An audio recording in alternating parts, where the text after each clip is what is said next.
Hello everyone, welcome to alpha and omega study centre. इस video के अंदर में हम लोग ओली बोर्ड के लाइव मॉक का डिस्कशन करने वाले हैं और ये जीके सेक्शन का डिस्कशन होने वाला है और ये डिटेल डिस्कशन है, ठीक है, जो कि 1 मार्च को जो है वो हुआ था लाइव मॉक, उसका जो हम लोग डिस्कशन करेंगे, ठीक है। तो चलते हैं हमारे पहले प्रश्न की तरफ। हमारा जो पहला प्रश्न है वो क्या कर रहा है? हमारा पहला प्रश्न बोल रहा है कि भारतीय अमेरिकी वैश्विक व्यापार नेता और संगीतकार चंद्रिका टंडन ने 67वें ग्रैमी पुरस्कार, है ना, में खाली स्थान के लिए ग्रैमी जीता था। मतलब किसके लिए उनको जो है 67वें ग्रैमी अवार्ड जो है दिया गया था? तो उनका जो राइट आंसर हो जाएगा वो त्रिवेणी के लिए दिया गया था, ठीक है। त्रिवेणी के लिए जो है वो इनको जो है वो चंद्रिका टंडन को 67वां ग्रैमी पुरस्कार जो है वो दिया गया था, ठीक है, चंद्रिका टंडन को, ठीक है। अब ग्रैमी अवार्ड जो है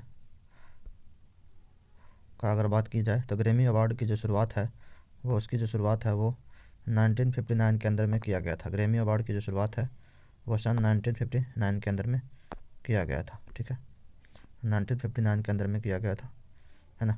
और जो इस साल जो 2024 के अंदर में जो विजेता है उनका जो नाम एल्बम ऑफ द ईयर के लिए जो है टेलर स्विफ्ट को मिला है, ठीक है।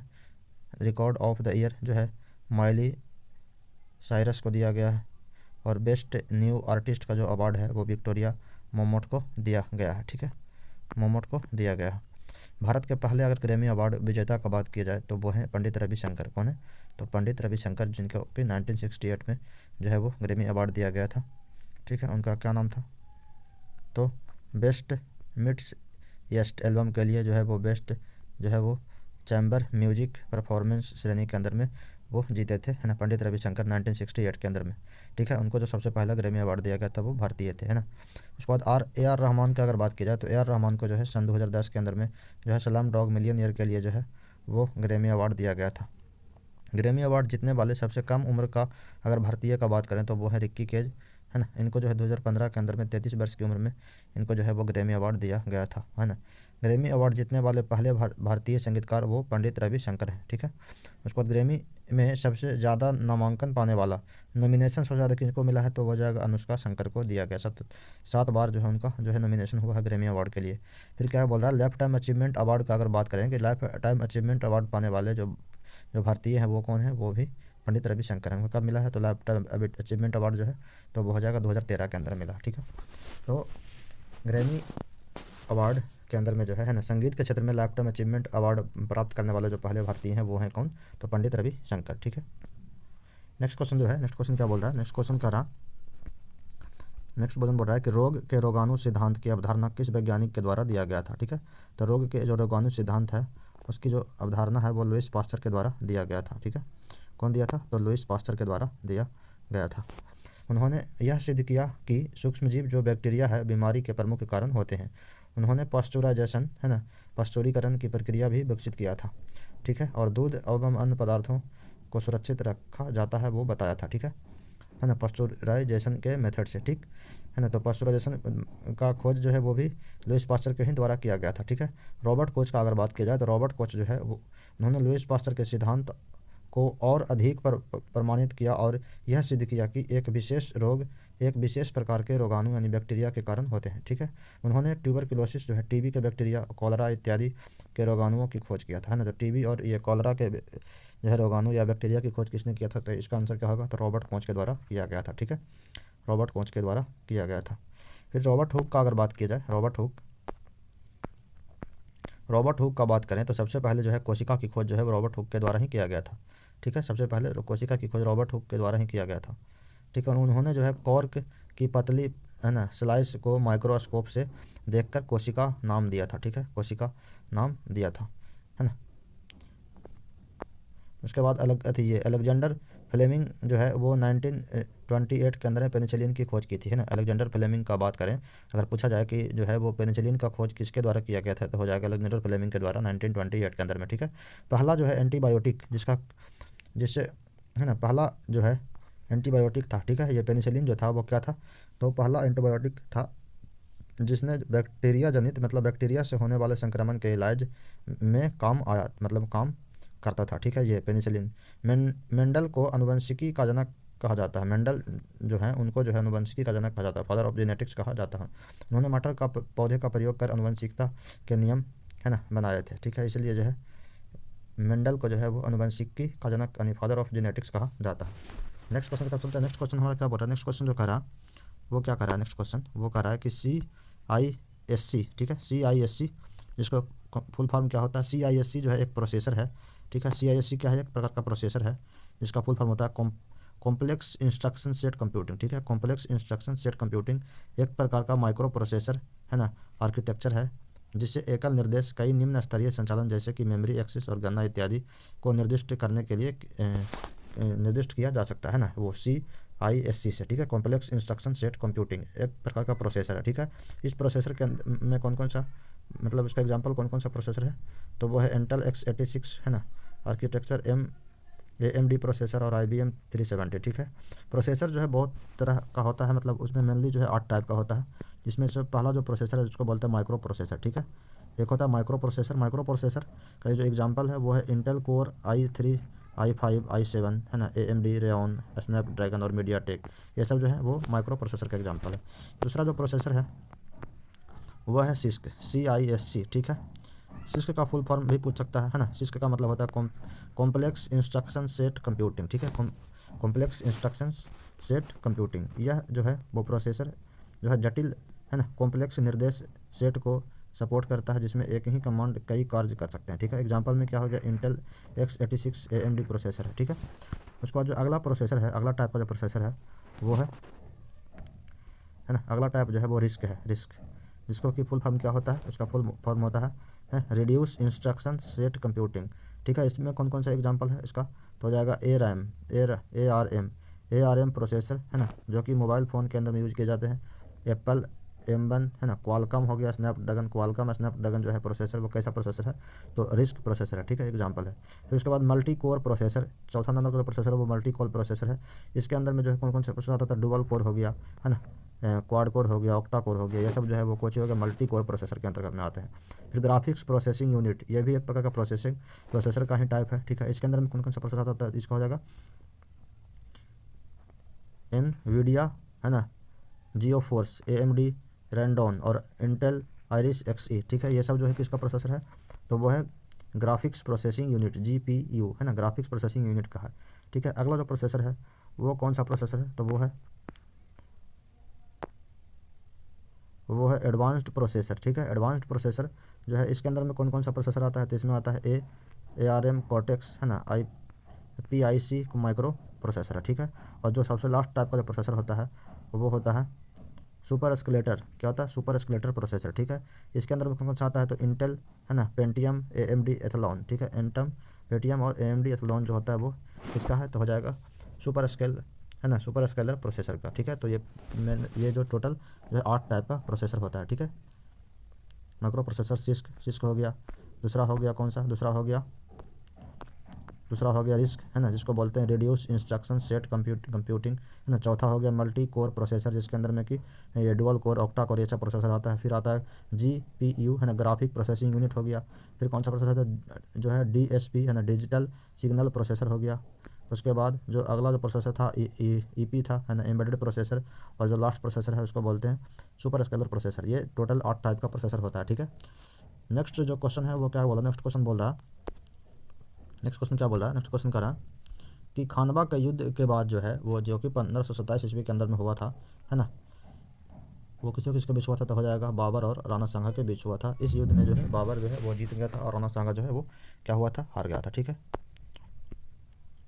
खानवा का जो युद्ध लड़ा गया था वो 16 मार्च है ना 1957 को मुगल जो शासक बाबर थे और मेवाड़ के राजा कौन थे, तो हो जाएगा आंसर में राणा सांगा के बीच लड़ा गया था, है ना।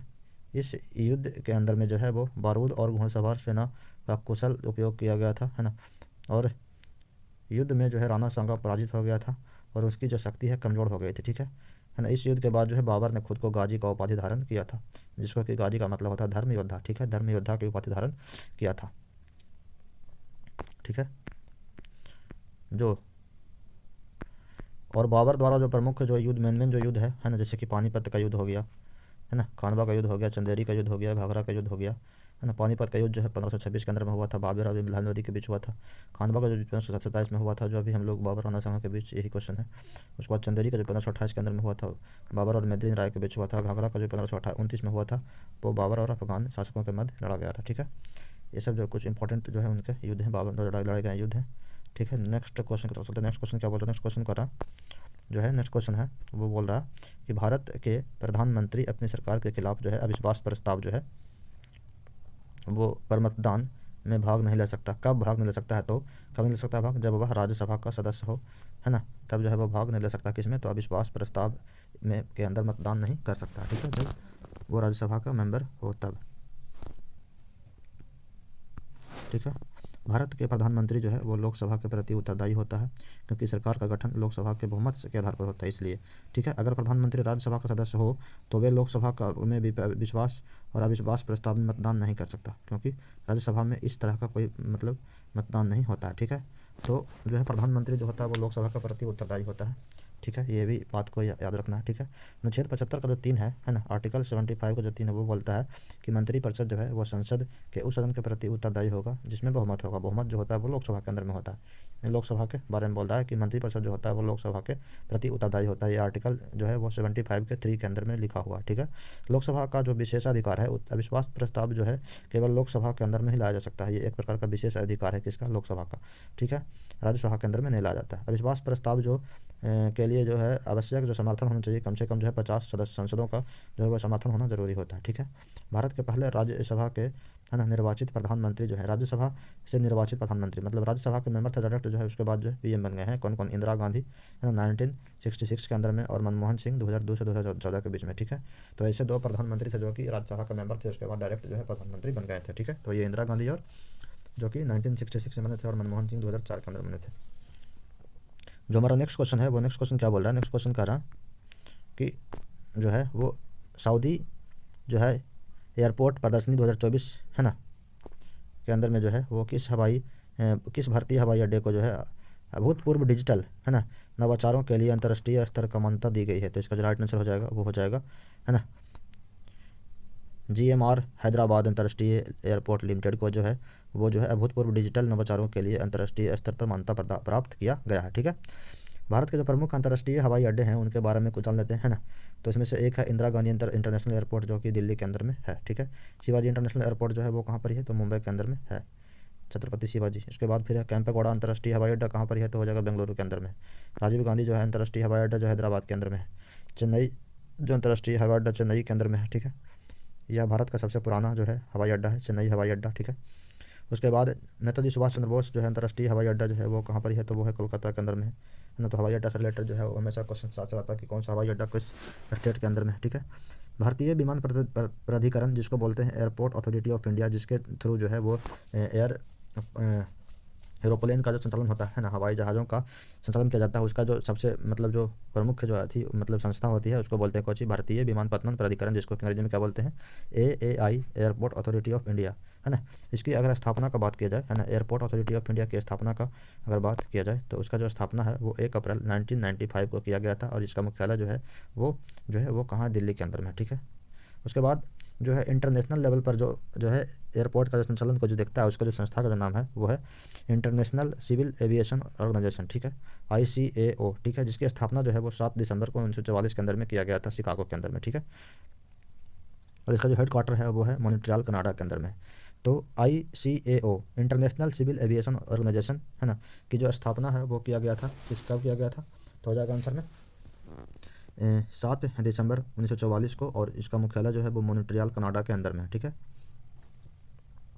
जो विश्व के जो प्रमुख हवाई अड्डे हैं, है ना, जो कि इंपॉर्टेंट है, उसको भी हम लोग देख लेते हैं कौन कौन सा एयरपोर्ट जो है कि मतलब विश्व लेवल पर इंपॉर्टेंट है। तो ये पहला जो है वो बीजिंग कैपिटल इंटरनेशनल जो एयरपोर्ट है जो कि चाइना में है, वो एशिया का जो सबसे बड़ा हवाई अड्डा है, ठीक है। उसको अटलांटा जो एयरपोर्ट है जो कि USA के अंदर में है ना, दुनिया का सबसे व्यस्त एयरपोर्ट है, ठीक है। दुनिया का सबसे व्यस्त एयरपोर्ट बोलेगा तो अटलांटा एयरपोर्ट, ठीक है। दुबई अंतर्राष्ट्रीय हवाई अड्डा जो है वो कि अंतर्राष्ट्रीय यात्रियों की संख्या के हिसाब से सबसे ज़्यादा व्यस्त है, ठीक है। लंदन हिथ्रो एयरपोर्ट जो है UK के अंदर में है, यूरोप का सबसे बड़ा हवाई अड्डा, ठीक है। और सिंगापुर का चांगी जो एयरपोर्ट है वो दुनिया का सबसे अच्छा हवाई अड्डा, ठीक है। तो सबसे अच्छा हवाई अड्डा के कैटेगरी के अंदर में तो सिंगापुर का चांगी एयरपोर्ट, ठीक है।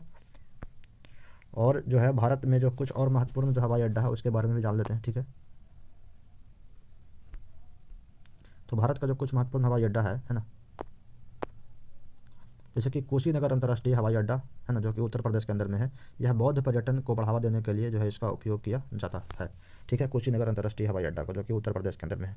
फिर है वीर सावरकर जो है ना, वो अंतर्राष्ट्रीय हवाई अड्डा, जो कि पोर्ट ब्लेयर कहाँ, अंडमान के अंदर में, अंडमान एंड निकोबार में है, जो भारत का जो है द्वीपीय हवाई अड्डा, ठीक है। भारत का द्वीपीय हवाई अड्डा है ना, जो एकमात्र है वो कौन सी है, वीर सावरकर अंतर्राष्ट्रीय हवाई अड्डा, जो कि पोर्ट ब्लेयर के अंदर में है। फिर है पेक्योंग हवाई अड्डा, जो कि सिक्किम में है ना, सिक्किम के अंदर में है, जो भारत का सबसे ऊंचाई पर स्थित हवाई अड्डा है। कौन सी सबसे ऊंचाई पर स्थित हवाई अड्डा का बात की जाए तो वह है पेक्योंग हवाई अड्डा, सिक्किम के अंदर में है। जयप्रकाश नारायण अंतर्राष्ट्रीय एयरपोर्ट जो है वो कि पटना के अंदर में है। जयप्रकाश नारायण अंतर्राष्ट्रीय एयरपोर्ट में भी हवाई अड्डा है, ठीक है, जो कि सबसे खतरनाक रनवे के में से एक है, ठीक है। तो जयप्रकाश नारायण जो है हवाई अड्डा कहाँ पर है, तो हो जाएगा आंसर है पटना के अंदर में, ठीक है। तो इन सब जो है हवाई अड्डा का जो है नाम याद रख लेना है, कभी कभार एग्जाम के अंदर में आ जाता है, ठीक है।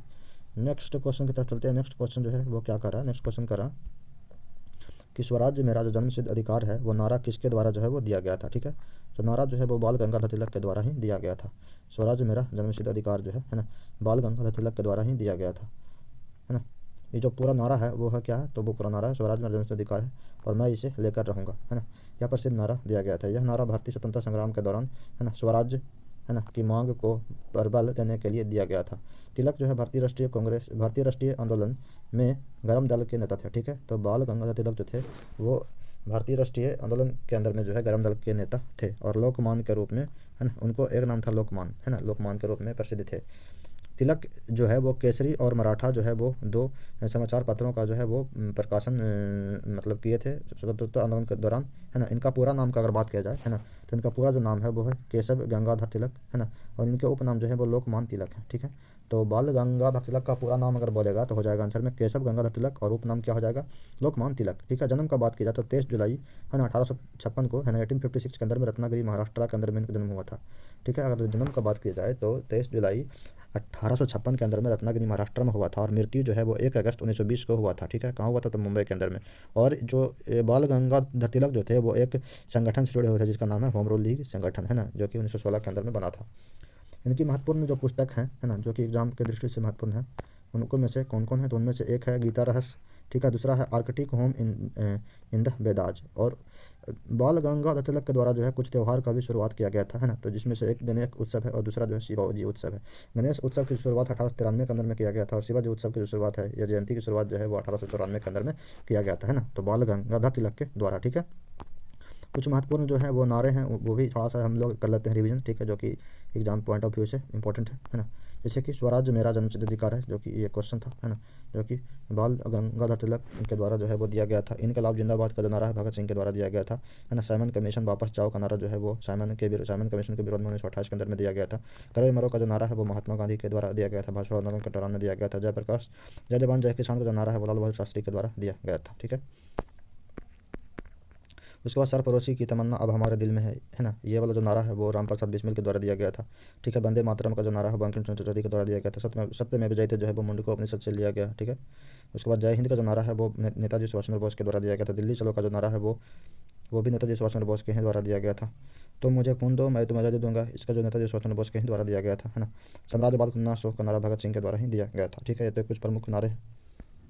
उसको जो अगला क्वेश्चन है, अगला क्वेश्चन बोल रहा है, अगला क्वेश्चन क्या कर रहा है, अगला क्वेश्चन बोल रहा है निम्नलिखित में से किस झील को उसके में मौजूद नमक के कारण, है ना, उससे जो है किस नाम से जाना जाता है, तो उसको जो है वो वाइट लेक के नाम से जानते हैं। तो इसका जो राइट आंसर हो जाएगा वो तसोकर झील, जो कि कहाँ पड़ता है, तो वो लद्दाख के अंदर में पड़ता है, ठीक है। तसोकर झील जो है वो कहाँ पड़ता है, तो लद्दाख के अंदर में पड़ता है ना। उसके जो है प्रमुख विशेषता है जिसमें जो है वो एक प्रकार का जो है वो खारा पानी का झील है ना।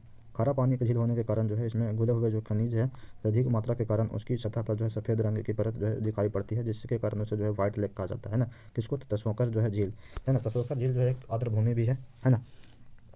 प्रमुख झीलें का बात कर लेते हैं जो कि विश्व में और भारत के अंदर में कुछ इंपॉर्टेंट झील हैं, है ना। जैसे कि जो है वो कैस्पियन जो सागर झील है वो विश्व की जो है सबसे बड़ी खारे पानी का झील है। अगर विश्व के अंदर में सबसे बड़े खारे पानी का झील का अगर बात किया जाए तो उसका जो आंसर होगा, राइट आंसर क्या होगा, कैस्पियन सागर झील।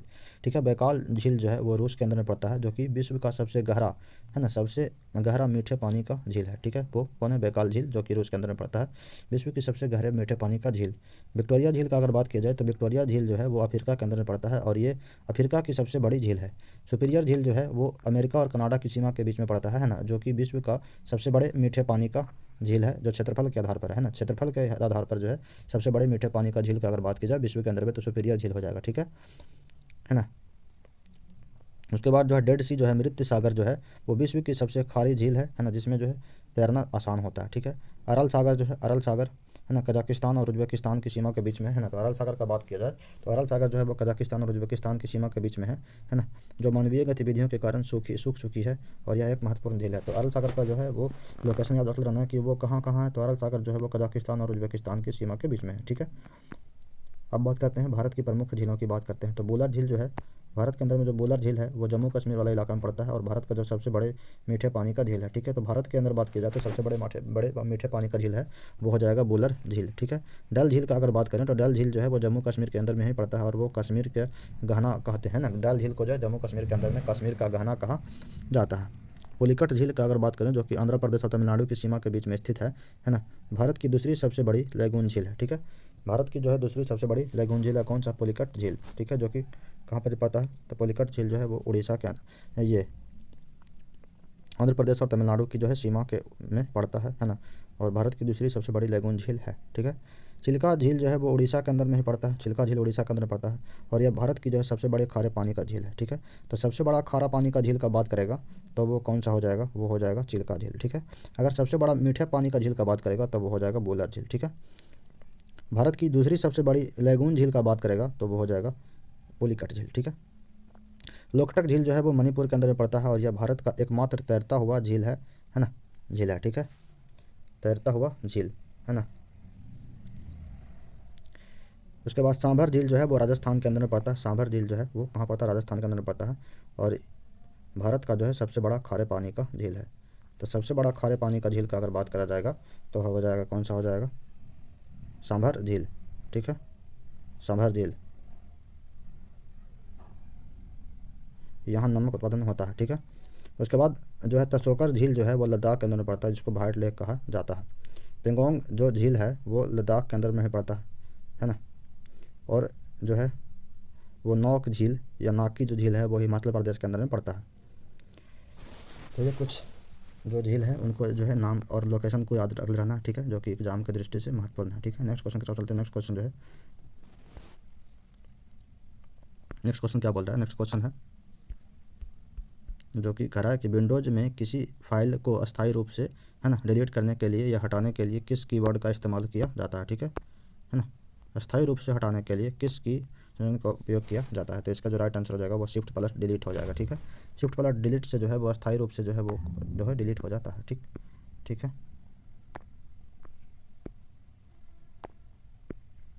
कुछ जो है कीवर्ड का संयोजन जो है हम लोग याद कर लेते हैं जो कि एग्जाम पॉइंट ऑफ व्यू से इंपॉर्टेंट है ना। जैसे कि कंट्रोल एक्स से जो है वो किसी भी कट करने के लिए इसका प्रयोग करते हैं, कंट्रोल एक्स से जो है वो कट हो जाता है। ठीक है। कंट्रोल डी से अगर बात करें तो कंट्रोल डी से जो है फाइल को है ना रिसाइकिल बिन में भेजा जाता है। ठीक है। कंट्रोल जेड से जो अगर बात की जाए तो अंतिम कार्य को वापस कर लाने के लिए यानी अंडू के लिए जो है वो कंट्रोल जेड, और कंट्रोल वाई जो है वो रीडू के लिए किया जाता है। अल्ट प्लस टैब बटन दबाने से क्या होगा, तो खुले हुए एक्सप्लेशन एप्लीकेशन के बीच स्विच करने के लिए किया जाता है ना। तो खुला हुआ दो ऐप्स है उसके बीच जो है स्विच करना है तो हमको अल्ट प्लस टैब बटन का इस्तेमाल करना पड़ेगा। ठीक है। कंट्रोल शिफ्ट और एन से जो है वो क्या होता है, तो कंट्रोल शिफ्ट और एन से जो है वो नया फोल्डर बनाने के लिए इस्तेमाल किया जाता है। विंडोज़ ई से जो है वो फाइल एक्सप्लोरर खुल जाता है ना, विंडोज़ ई दबाने से क्या हो जाता है, तो फाइल एक्सप्लोरर जो है वो ओपन हो जाएगा। शिफ्ट प्लस कंट्रोल शिफ्ट और स्केप दबाने से जो है वो टास्क मैनेजर खुल जाता है। ठीक है। टास्क मैनेजर जो है वो खुल जाता है, कंट्रोल शिफ्ट और स्केप। विंडोज़ आर से जो है वो रन कमांड जो है वो ऑन हो जाता है। ठीक है।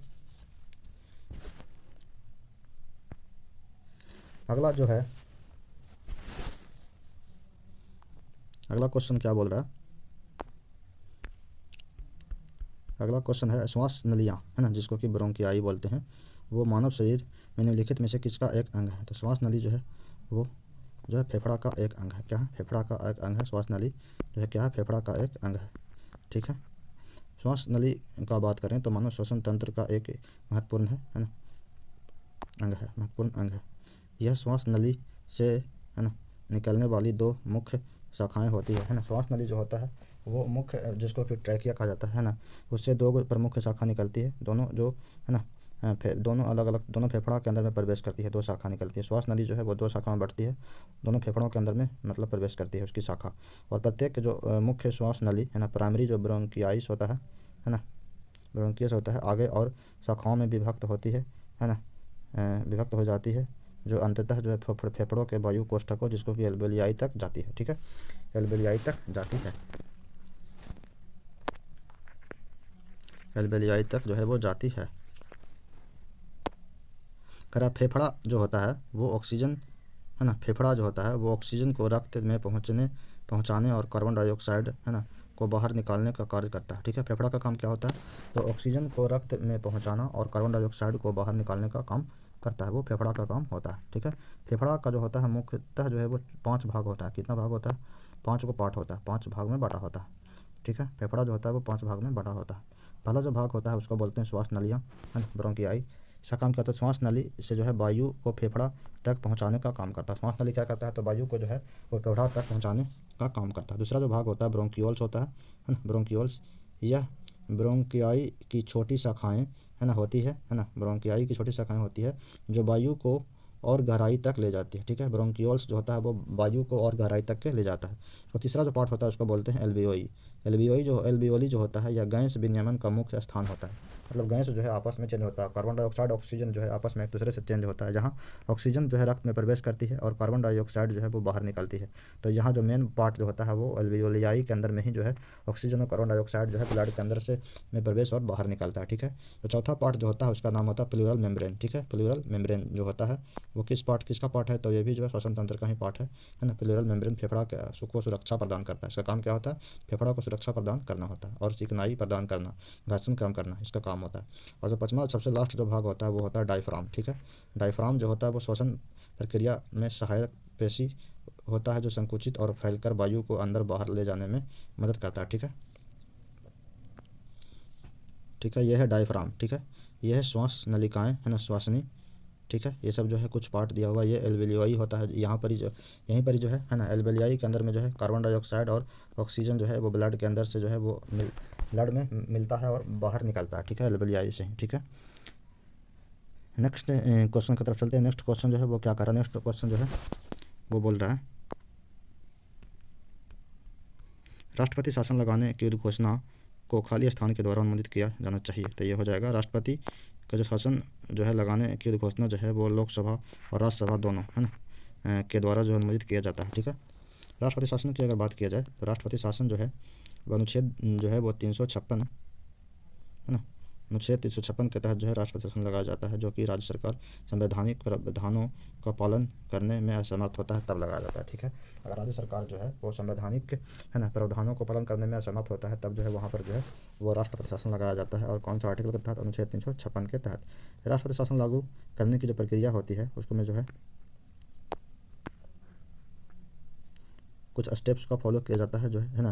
राष्ट्रपति शासन जो है वो राष्ट्रपति राज्यपाल को रिपोर्ट एवं अन्य परिस्थितियों के आधार पर राष्ट्रपति शासन की घोषणा कर सकते हैं। ठीक है, राष्ट्रपति शासन जो है वो 2 महीने तक लागू रह सकता है। ठीक है, नॉर्मल कंडीशन के अंदर में 2 महीना। यदि इसे 2 महीना से अगर अधिक बढ़ाना हो तो संसद जो है, संसद है ना, लोकसभा और राज्यसभा जिसके अंदर में जो आते हैं है ना, दोनों से इसे अनुमोदित है ना करना आवश्यक होगा। उसके बाद जो है संसद की मंजूरी मिलने के बाद 6 महीने तक जो है वो लगाया जा सकता है। ठीक है, और अधिकतम दिनों 3 वर्षों तक है ना, अधिक से अधिक जो है वो 3 साल तक जो है लगाया जा सकता है। हर 6 महीने के बाद संसद की स्वीकृति आवश्यक होता है ना, हर 6 महीना पर जो है संसद यानी लोकसभा और राज्यसभा की स्वीकृति होना आवश्यक होता है ना, तो राष्ट्रपति शासन लागू रहने के लिए। ठीक है, नेक्स्ट क्वेश्चन की तरफ चलते हैं। तो नेक्स्ट क्वेश्चन जो है वो क्या कर रहा है? नेक्स्ट क्वेश्चन बोल रहा है कि संस्कृति मंत्रालय के द्वारा नवंबर 2024 के अंदर में है ना प्रथम एशियाई बौद्ध शिखर सम्मेलन, जिसको कि ABS है ना, एशियाई बौद्ध है ना समिट है ना, का मतलब कहाँ पर ही जो है आयोजन किया गया था, जिसका जो आंसर हो जाएगा वो नई दिल्ली के अंदर में आयोजन किया गया था। ठीक है, प्रथम जो है एशियाई बौद्ध शिखर सम्मेलन, पहला एशियाई बौद्ध शिखर सम्मेलन जो है वो इसका फर्स्ट एडिशन है, जो कि कहाँ पर किया गया था, नई दिल्ली के अंदर में किया गया था। और है ना, यह सम्मेलन जो है संस्कृति मंत्रालय के द्वारा जो है आयोजन किया गया था, है ना। और इसमें जो है विभिन्न देशों के बौद्ध धर्म गुरु, है ना, विद्वान और प्रतिनिधि जो है शामिल हुए थे। अगर G20 का अगर बात की जाए 2024 के अंदर में जो है यह सम्मेलन ब्राज़ील के अंदर में आयोजित किया गया था, है ना। इसमें वैश्विक आर्थिक स्थिरता, है ना, जलवायु परिवर्तन और सतत विकास पर चर्चा किया गया था। अगर कॉप जो है वो 29 का बात किया जाए, है ना, जो कि संयुक्त राज्य राष्ट्र जलवायु परिवर्तन सम्मेलन जिसको बोलते हैं कॉप का पूरा रूप, है ना, जिसको 2024 के अंदर में जो है कॉप 29 का आयोजन किया गया था, वो संयुक्त अरब अमीरात के अंदर में किया गया था। ठीक है, कुछ और जो है इम्पोर्टेंट जो है मतलब समिट जो किए गए हैं, है ना, उनको भी थोड़ा डिस्कस कर लेते हैं। जैसे कि ब्रिक्स शिखर सम्मेलन जो 2024 के अंदर में है वो दक्षिण अफ्रीका के अंदर में आयोजित किया गया था। ठीक है, आसियान का जो शिखर सम्मेलन है वो 2024 के अंदर में जो है वो मलेशिया के अंदर में आयोजित किया गया था। विश्व आर्थिक मंच का WEF का जो 2025 के अंदर में आयोजन होने वाला है वो स्विट्जरलैंड के दावोस के अंदर में होएगा। ठीक है, आयोजन किया जाएगा। एशिया प्रशांत आर्थिक सहयोग, है ना, एशिया पैसिफिक इकोनॉमिक जो है कोऑपरेशन APEC के जो शिखर सम्मेलन 2025 के अंदर में होगा वो जापान में आयोजित किया जाएगा। ठीक है, संयुक्त राष्ट्र महासभा यानी UNGA, है ना, 2024 का जो उसका बैठक होगा वो न्यूयॉर्क अमेरिका के अंदर में आयोजित किया जाएगा। संघाई सहयोग कोऑपरेशन, है ना, SCO का जो बैठक है वो 2024 में कहाँ हुआ था, तो कजाकिस्तान में आयोजित किया गया था, है ना, कजाकिस्तान के अंदर में आयोजित किया गया था। और ये OPEC का जो बैठक हुआ था 2025 के अंदर में होगा, है ना, OPEC का, है ना, OPEC organisation of petroleum exporting countries का जो बैठक होगा वो वियना ऑस्ट्रिया के अंदर में किया जाएगा। ठीक है, अब विश्व स्वास्थ्य सभा वर्ल्ड हेल्थ असेंबली जो होगा वो 2025 के अंदर में जो होगा वो जनेवा स्विट्जरलैंड के अंदर में किया जाएगा। ठीक है, तो ये कुछ आगामी जो है वो समिट है उनको बारे में थोड़ा सा मतलब जानकारी रखना। ठीक है, नेक्स्ट क्वेश्चन की तरफ चलते हैं। नेक्स्ट क्वेश्चन जो है वो क्या कर रहा है, नेक्स्ट क्वेश्चन जो कर रहा है क्या बोल रहा है कि किसी भारतीय राज्य की पहली महिला मुख्यमंत्री कौन थी, मतलब किसी भी मतलब, है ना, यानी कि भारत की पहली महिला मुख्यमंत्री का बारे में पूछ रहा है। तो इसका जो आंसर हो जाएगा वो हो जाएगा सुचेता कृपलानी, है ना, जो कि उत्तर प्रदेश से संबंधित है ना। सुचेता कृपलानी का जो संबंध है वो भारत की जो प्रथम महिला, है ना, मुख्यमंत्री बनी थी, प्रथम महिला मुख्यमंत्री वो कब बनी थी, तो वो बनी थी, है ना, 2 अक्टूबर 1963 को बनी थी, है ना, सर 14 मार्च 1967 तक बनी थी। ठीक है, जो कि उत्तर प्रदेश की मुख्यमंत्री बनी थी, है ना। तो इंडिया जो भारत के अंदर में पहली महिला मुख्यमंत्री का बात करेंगे तो वो उत्तर प्रदेश की सुचेता कृपलानी जो कब बनी थी 1963, है ना, 1963 से लेकर 1967 तक बनी थी। ये जो सुचेता कृपलानी थी, है ना, जो उत्तर प्रदेश के मुख्यमंत्री थी, है ना, जो भारतीय स्वतंत्रता, है ना, संग्राम के अंदर में भी सक्रिय थी और 1946 में संविधान सभा का सदस्य बनी थी, है ना। तो 1946 के अंदर में जो है वो संविधान सभा के अंदर में मेंबर भी रही थी। ठीक है, इंदिरा गांधी अगर बात की जाए तो ये देश की पहली महिला प्रधानमंत्री थी। इंदिरा गांधी का बात करेंगे तो देश की पहली महिला प्रधानमंत्री थी, लेकिन यह किसी भी राज्य का मुख्यमंत्री नहीं बनी थी, है ना। जयललिता और मायावती भी जो है मुख्यमंत्री रही थी, है ना, लेकिन सुचेता कृपलानी के बाद जो है जयललिता और मायावती जो है वो मुख्यमंत्री बनी थी। पहली महिला राष्ट्रपति का अगर बात किया जाए, पहली महिला राष्ट्रपति का बात करें तो वो हो जाएगा प्रतिभा देवी सिंह पाटिल। ठीक है, पहली महिला लोकसभा अगर अध्यक्ष का बात करें, है ना, तो वो हो जाएगा मीरा कुमार। तो पहली महिला लोकसभा का अध्यक्ष मीरा कुमार। पहली महिला राज्यपाल अगर बात करें तो हो जाएगा सरोजिनी नायडू, जो कि ये भी उत्तर प्रदेश की ही थी। ठीक है, तो पहली महिला राज्यपाल सरोजिनी नायडू, वो भी उत्तर प्रदेश का। पहली महिला मुख्यमंत्री सुचेता कृपलानी, ये भी उत्तर प्रदेश की थी। ठीक है, पहली महिला IPS अधिकारी का अगर बात किया जाए, है ना, IPS अधिकारी तो हो जाएगा किरण बेदी। ठीक है, तो पहली महिला IPS अधिकारी का बात करें तो वो हो जाएंगे कौन, तो किरण बेदी हो जाएंगे। पहली जो महिला अंतरिक्ष यात्री का अगर बात करें, पहली महिला अंतरिक्ष यात्री तो उनका नाम क्या था, कल्पना चावला। ठीक है, तो कल्पना चावला जो है वो पहली महिला अंतरिक्ष यात्री थी। ठीक है, उसके बाद अगर पहली महिला रेल मंत्री का अगर बात करें, है ना, पहली महिला रेल मंत्री तो ममता बनर्जी जो है वो रेल मंत्री रही हैं।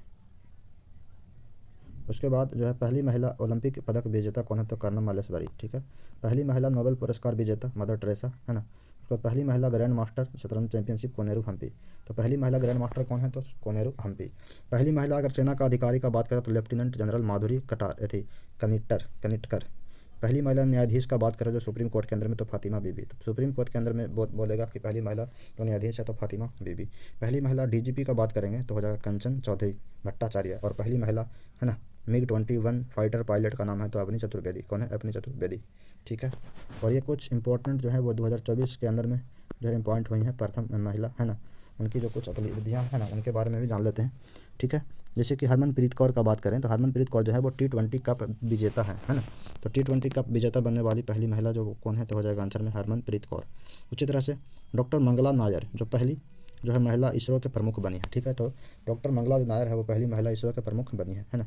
उसको कैप्टन आस्था सिंह जो है वो पहली महिला है ना कॉम्बैट एविएटर बनी है। फिर लेफ्टिनेंट शिवांगी सिंह का बात करें तो ये पहली महिला नौसेना पायलट बनी है। तो पहली महिला नौसेना पायलट का बात करेंगे है ना, तो क्या नाम हो जाएगा, तो हो जाएगा शिवांगी सिंह। अगर स्क्वाड्रन लीडर तन्वी शर्मा जो है वो पहली महिला फाइटर है ना, फाइटर स्क्वाड्रन लीडर बनी है, ठीक है। वंदना अग्रवाल का बात करें तो पहली महिला रेलवे का सीईओ बनी है। तो वंदना अग्रवाल जो है वो पहली महिला रेलवे के सीईओ हैं, तो कौन हो जाएगा, वंदना अग्रवाल, ठीक है।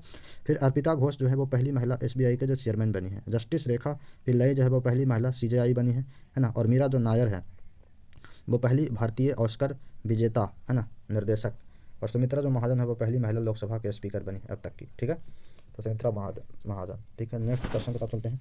तो नेक्स्ट क्वेश्चन क्या बोल रहा है, नेक्स्ट क्वेश्चन हमको क्या रहा है, नेक्स्ट क्वेश्चन जो बोल रहा है वो बोल रहा है कि यूएनएचआरसी की स्थापना कब हुई। तो यूएनएचआरसी की जो स्थापना का बात किया जाता है तो वो हो जाएगा वो सन 2006 के अंदर में जो है यूएनएचआरसी की स्थापना हुआ है, ठीक है। यूएनएचआरसी का फुल फॉर्म का अगर बात किया जाए तो उसको क्या बोलेगा, उसको बोलेगा यूनाइटेड नेशंस ह्यूमन है ना राइट कमीशन है ना, संयुक्त राष्ट्र मानवाधिकार परिषद। इसकी जो स्थापना है वो 15 मार्च 2006 को किया गया था, ठीक है।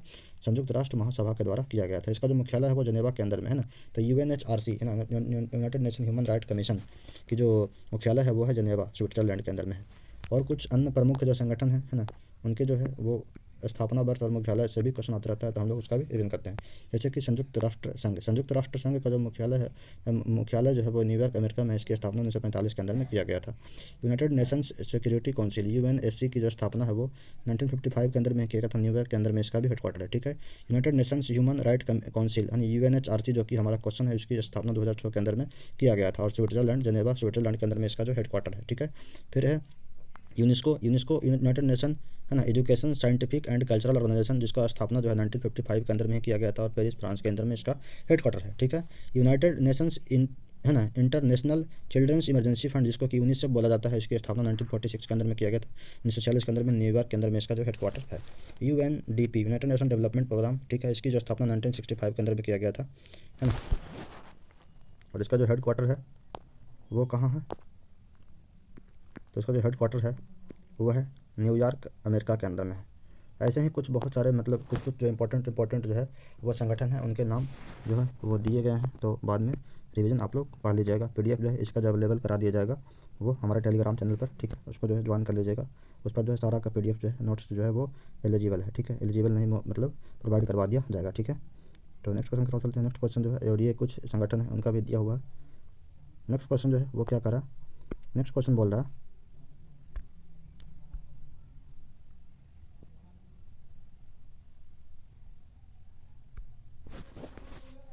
2025 के अंदर में जो है वो भारतीय एथलेटिक्स महासंघ का जो अध्यक्ष किसको नियुक्त किया गया है। भारतीय एथलेटिक्स महासंघ का जो अध्यक्ष का बात किया जाए तो उसको जो है ना बहादुर सिंह साकू को जो है भारतीय एथलेटिक्स महासंघ का जो है वो अध्यक्ष नियुक्त किया गया है, ठीक है। भारतीय एथलेटिक्स महासंघ को अंग्रेजी में क्या बोलते हैं, अंग्रेजी में बोलते हैं एथलेटिक्स फेडरेशन ऑफ इंडिया, है ना। इसकी स्थापना का बात किया जाए तो 1946 के अंदर में इसकी स्थापना किया गया था और इसका जो मुख्यालय है वो नई दिल्ली के अंदर में है। और इनके वर्तमान जो अध्यक्ष हैं वो 2025 के अंदर में बहादुर सिंह साहू को नियुक्त किया गया है, ठीक है। तुहिन एकांत जो है ना, तुहिन कांत पांडे जो है वो सेबी के नए अध्यक्ष के नियुक्त किए गए हैं। गणेश कुमार जो है वो मुख्य चुनाव आयुक्त है ना बनाए गए हैं, ठीक है। नेक्स्ट क्वेश्चन की तरफ चलते हैं। नेक्स्ट क्वेश्चन क्या बोल रहा है, नेक्स्ट क्वेश्चन बोल रहा है, जो नेक्स्ट क्वेश्चन है वो कह रहा भारतीय संविधान में निम्नलिखित में से किस अनुच्छेद में कहा गया है कि है ना राज्य अपने नागरिकों के लिए जो है समान नागरिक संहिता सुनिश्चित करेगा। तो यहाँ समान नागरिक संहिता का बात किया जाए तो वो आर्टिकल 54 के अंदर में जो है वो समान नागरिक संहिता के अंदर में बताया गया, ठीक है ना। समान नागरिक संहिता जो है आर्टिकल 54 जो है वो राज्य के नीति निर्देशक तत्वों का पाठ है। तो हम लोग जो है आज डीपीएसपी के जो जितना आर्टिकल है उसको तो हम लोग रिवीजन करने वाले थे। जो डीपीएसपी जो है राज्य के नीति निर्देशक सिद्धांत जो है वो आर्टिकल 36 से लेकर 51 तक का उल्लेख किया गया है, ठीक है। उसमें से जो कुछ महत्वपूर्ण अनुच्छेद हैं वो है आर्टिकल 38। अनुच्छेद 38 जो है वो क्या कहता है, तो सामाजिक आर्थिक और राजनीतिक न्याय का बढ़ावा देने का बात करता है, ठीक है। अनुच्छेद 39 जो है वो क्या करता है, समान आजीविका संपत्ति और समान वितरण, है ना। और जो है महिला एवं पुरुष को जो है समान वेतन का बात किया करता है, ठीक है। अनुच्छेद 39 का अगर ए का बात करें तो अनुच्छेद 39 का ए जो है वो निःशुल्क कानूनी सहायता का प्रावधान किया मतलब प्रावधान करता है, ठीक है। अनुच्छेद 39 का ए। अनुच्छेद 40 के अंदर में क्या ग्राम पंचायत का गठन का बात करता है। अनुच्छेद 41 जो है वो काम शिक्षा और सार्वजनिक सहायता मतलब पाने का अधिकार है ना, ये जो है आर्टिकल 41 के अंदर में बताया गया, ठीक है। आर्टिकल 42 के अंदर में क्या बताया गया, तो आर्टिकल जो 42 है वो प्रस्तुति लाभ है ना और मानव श्रम की न्याय संगत जो है स्थिति का बात करता है, ठीक है। वो अनुच्छेद 42 के अंदर में है। अनुच्छेद 43 के अंदर में क्या है, तो श्रमिकों के लिए जीविका अयोग्य मजदूरी और सुनिश्चित करना है ना, श्रमिकों के लिए जो है जीविका अयोग्य मजदूरी सुनिश्चित करना, ठीक है। तो मजदूरी जो है वो ढंग से मजदूरी किस में देगा, श्रमिकों के लिए, तो हो जाएगा 43 के अंदर में, ठीक है। अनुच्छेद 44 के अंदर में समान नागरिक संहिता यूसीसी है ना। उसके बाद जो है अगला जो प्रमुख जो अनुच्छेद है वो है अनुच्छेद 45। अनुच्छेद 45 जो है वो क्या कहता है, अनुच्छेद 45 में बताया गया है कि 6 से लेकर के 14 वर्षों तक के बच्चों को जो है निःशुल्क शिक्षा का प्रावधान किया गया है, ठीक है। अनुच्छेद 45 के अंदर अनुच्छेद 46 क्या बोलता है, अनुच्छेद 46 जो है अनुसूचित जाति एवं जनजाति और कमजोर वर्गों की रक्षा का बात करता है। अनुच्छेद 47 जो है वो पोषण स्तर और लोक स्वास्थ्य में सुधार का बात करता है और नसबंदी का भी यहाँ पर ही बात करता है, ठीक है। उसके बाद ये आर्टिकल 48 के अंदर में जो है वो कृषि और पशुपालन से संबंधित है। अनुच्छेद 48 का 1 के अंदर में जो है पर्यावरण से संबंधित है, ठीक है, और पर्यावरण संरक्षण और वन्य जीव सुरक्षा का बात करता है। अनुच्छेद जो है वो 48 का ए पर्यावरण संरक्षण और वन्य जीव सुरक्षा। अनुच्छेद 48 का क्या बात करता है, 49 जो है वो बोलता है कृषि और पशुपालन का, है ना, बात किया करता है। अनुच्छेद 49 जो है वो बोलता है कुछ राष्ट्रीय स्मारकों और धरोहरों की सुरक्षा करना, है ना, जो राष्ट्रीय स्मारक है ना, उसको जो सुरक्षा करता है वो कौन करता है, तो वो अनुच्छेद 49 के थ्रू किया जाता है। अनुच्छेद 50 में बताया गया है कि कार्यपालिका और न्यायपालिका को अलग किया गया है ना, अनुच्छेद 50 के अंदर में। अनुच्छेद 51 में जो है वो अंतर्राष्ट्रीय शांति एवं सुरक्षा का बढ़ावा देना, है ना, वो बात किया गया है अनुच्छेद 51 में। और ये सब जो डीपीएसपी जो है वो अनुच्छेद जो है भारतीय संविधान के भाग जो है वो भाग जो है वो ये कौन सा, तो भाग 4 के अंदर में शामिल है, ठीक है। भाग 4 के अंदर में जो है डीपीएसपी जो है वो शामिल है, ठीक है। नेक्स्ट क्वेश्चन की तरफ चलते हैं। नेक्स्ट क्वेश्चन जो है वो क्या कर रहा है, नेक्स्ट क्वेश्चन बोल रहा है कि संविधान है ना सभा की पहली जो बैठक हुई थी, है ना, कक्षा में आयोजित की गई थी, है ना, संविधान संबोधित करने वाले जो पहले व्यक्ति थे वो कौन थे, तो संबोधित करने वाले जो पहले व्यक्ति थे वो थे JB कृपलानी थे, है ना।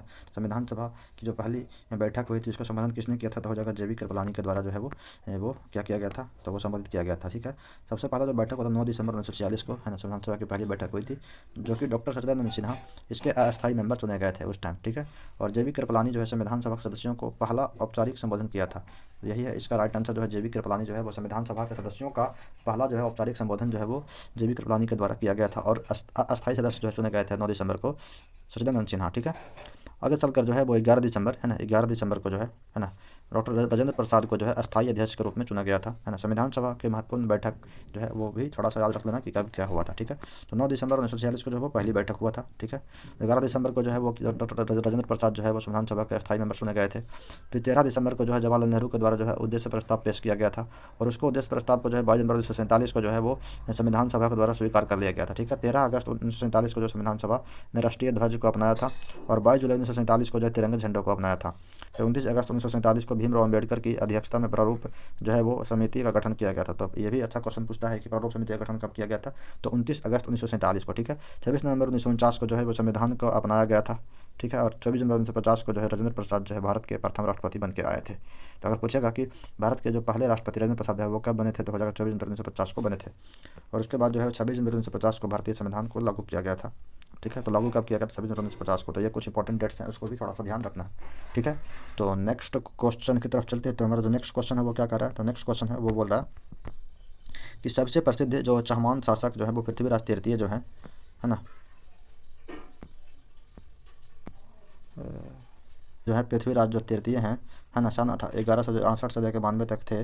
उन्होंने, है ना, खालिस्तान के सुल्तान मोहम्मद गोरी, है ना, नामक अफगान शासक को हराया था। तो हो जाएगा कब हराया था, तो हो जाएगा 1191 के अंदर में हराया था, है ना, जो कि तराइन का जो है वो प्रथम जो युद्ध हुआ था उस टाइम जो है वो हराया था, ठीक है।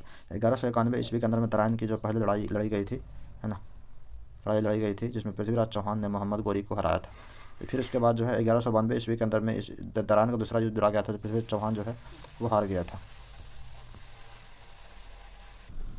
हुए मोहम्मद गोरी ने दिल्ली पर जो है वो कब्जा कर लिया था, ठीक है। उसके बाद चहमान वंश का अगर बात किया जाए, चहमान शासक का अगर बात करें, तो चहमान जो वंश जो था वो राजपूतों का प्रमुख वंश था।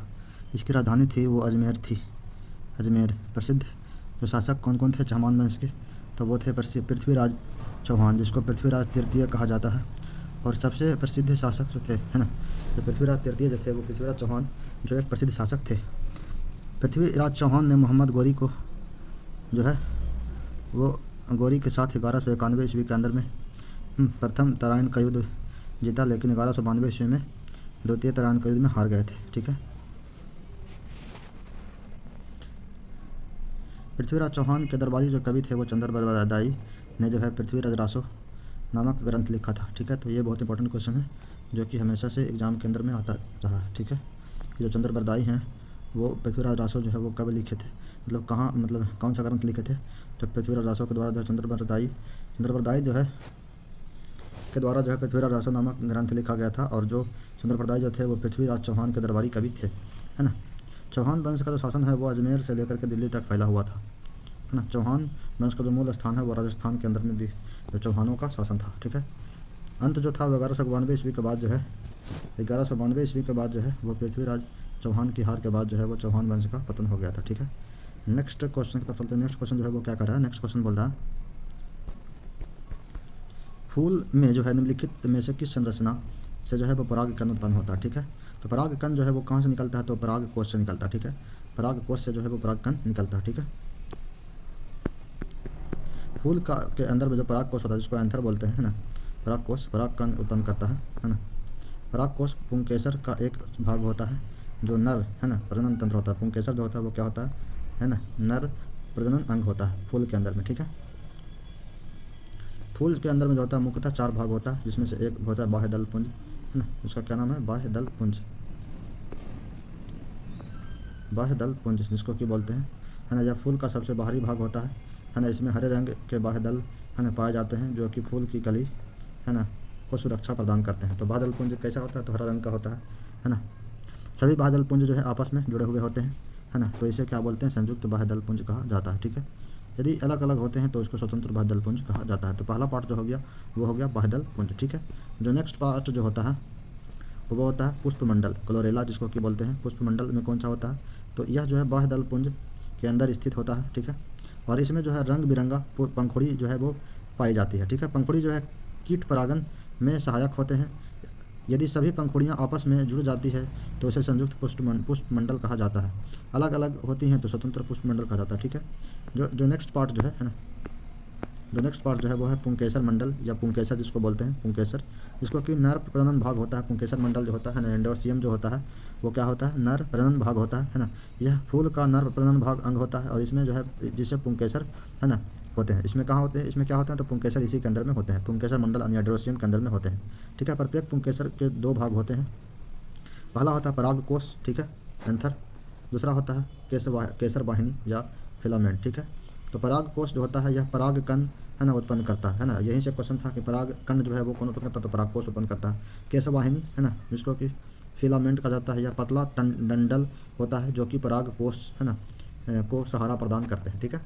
तो ये पुंकेसर के अंदर में 2 भाग, एक होता है परागकोश और दूसरा होता है केसर वाहिनी। ठीक है। और जो नेक्स्ट जो पार्ट होता है वो होता है स्त्री केसर, है ना। स्त्री केसर जो होता है वो चौथा पार्ट होता है। स्त्री केसर जो होता है वो मादा प्रजनन अंग भाग होता है, जो फूल का मादा प्रजनन भाग होता है, जिसे जो है कायांग या जो है क्या बोलते हैं, कार्पल या वर्तिकाग्र भी कहा जाता है। ठीक है। वर्तिकाग्र, है ना, भी कहते हैं। ठीक है। ये जो है पुंकेसर है। पुंकेसर का 2 भाग परागकोश और पतंतु होता है ना।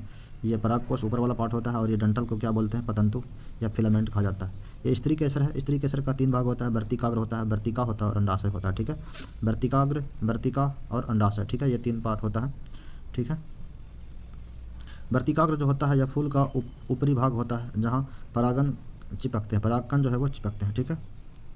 उसके बाद जो है दूसरा जो पार्ट होता है वो वर्तिका होता है, स्टाइलस, है ना। वर्तिका होता है, हिंदी शायद में गलत लिख दिया है ना। यह पतली नलिका होती है जो कि वर्तिकाग्र को अंडाशय से जोड़ता है। ठीक है। और अंडाशय जो होता है इसमें बीजांड, है ना, होते हैं जो कि निषेचन, है ना, के बाद जो है बीज बनते हैं। ठीक है। तो यही कुछ जो है फूल का संरचना है ना।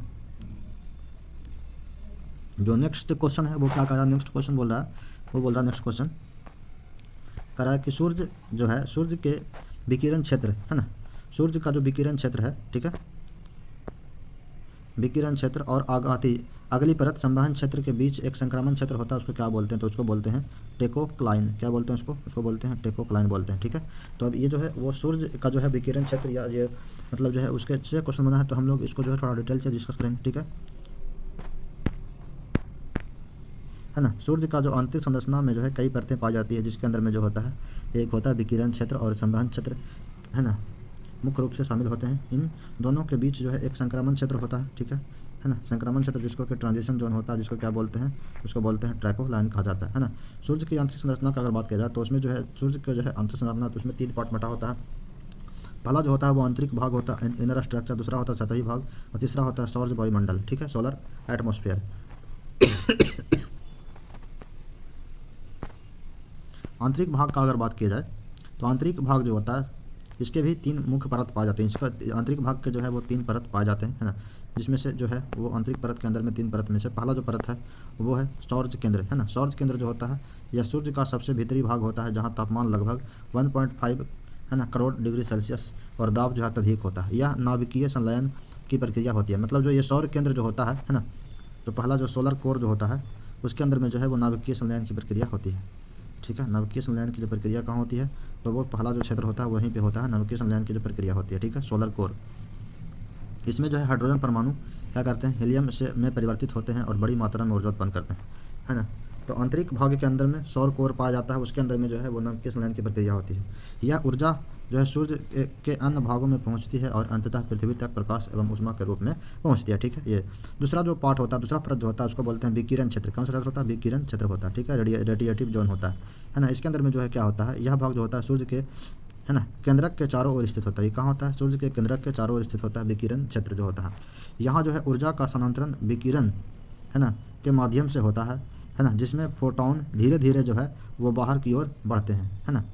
इस परत में ऊर्जा को बाहर जाने में लाखों वर्षों तक का समय लग जाता है। जो अगला परत है वो कौन सा परत होता है ना। जो अगला परत है वो है संवहन क्षेत्र, है ना। आंतरिक परत के अंदर में जो है 3 परत पाई जाती है, उसमें से एक जो है वो कौन है? वो संवहन क्षेत्र है, ठीक है। जो संवहन क्षेत्र जिसको कि क्या बोला जाता है अंग्रेजी में, उसको बोलते हैं कन्वेक्टिव जोन कहा जाता है। यह सूर्य का जो है सबसे बाहरी आंतरिक, है ना, सबसे बाहरी आंतरिक भाग है। मतलब आंतरिक भाग का जो सबसे बाहर का पार्ट जो होता है वो होता है संवहन क्षेत्र होता है। यहाँ जो है ऊर्जा संवहन यानी कन्वेक्शन के माध्यम से जो है बाहर निकलता है, ठीक है ना, बाहर निकलता है। इसमें जो है गैसें जो है वो गर्म होकर ऊपर उठती है और ठंडी होकर जो है नीचे आती है, जिससे बड़े संवहन प्रवाह, है ना, बनते हैं। यह परत सूर्य के प्रकाश मंडल, है ना, से जुड़ी होती है, ठीक है। जो विशेषकर जो है वो विकिरण क्षेत्र और संवहन क्षेत्र के बीच का संक्रमण क्षेत्र होता है। ये क्या होता है? तो विकिरण क्षेत्र जहाँ पर जो होता है और संवहन क्षेत्र के बीच का एक संक्रमण क्षेत्र होता है, जिससे टेकोलाइन कहा जाता है ना। यह क्षेत्र जो होता है सूर्य के चुंबकीय डायनेमो के लिए महत्वपूर्ण भूमिका निभाता है। जो अगला जो भाग होता है वो होता है सतही भाग, जिसको बोलते हैं सरफेस लेयर सूर्य का, है ना। उसका जो होता है उसके अंदर में एक लेयर होता है जिसको बोलते हैं प्रकाश मंडल। सतही भाग के अंदर में जो है प्रकाश मंडल, जिसको कि फोटोस्फीयर पाया जाता है ना। सूर्य के सबसे बाहरी ठोस दिखने वाला परत होता है ये, ठीक है, जिसे हम सूर्य के रूप में देखते हैं। इसका जो तापमान होता है लगभग 5500 डिग्री सेल्सियस के आसपास में होता है, ठीक है। ये लगभग यहाँ जो है से प्रकाश और ऊष्मा पृथ्वी तक पहुँचती है, ठीक है। इस परत में काले धब्बे देखे जाते हैं, जिसे क्या बोलते हैं? सौर धब्बा, है ना, या उसको बोलते हैं सन स्पॉट कहा जाता है ना। तो सन स्पॉट कहाँ पाया जाता है? तो ये प्रकाश मंडल के अंदर में ही पाया जाता है। और जो तीसरा जो होता है वो तीसरा पार्ट जो होता है सूर्य का, है ना, उसको बोलते हैं सौर वायुमंडल। क्या होता है? सौर वायुमंडल यानी सोलर एटमॉस्फेयर। सूर्य के बाहरी वायुमंडल के 3 प्रमुख परतें होती हैं, ठीक है। सूर्य के जो है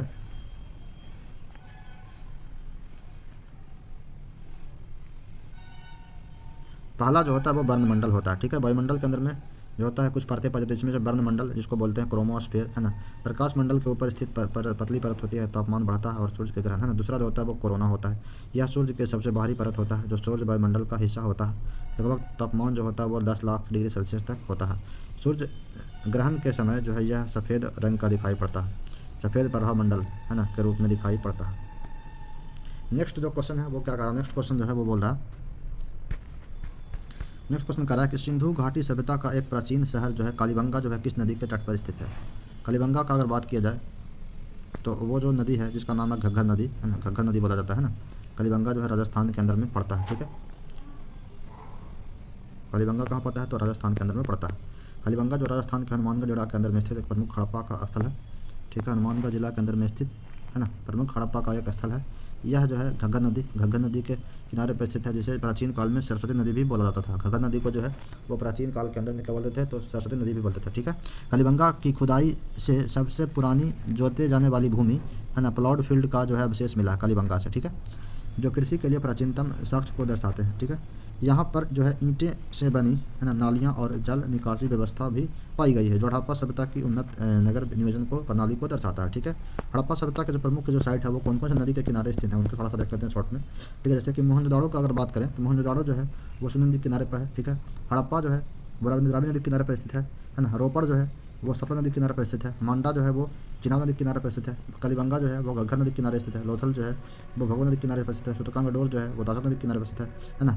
बालाकोट जो है बिदार नदी के किनारे पर स्थित है। सियालकोट जो है वो है ना सादी कौन नदी के किनारे पर स्थित है ना। आलमगीरपुर जो है वो हड़गन नदी के किनारे पर स्थित है। रंगपुर जो है वो मादर नदी के किनारे पर स्थित है। मादर नदी रंगपुर जो है कहाँ पर है, मादर पर है।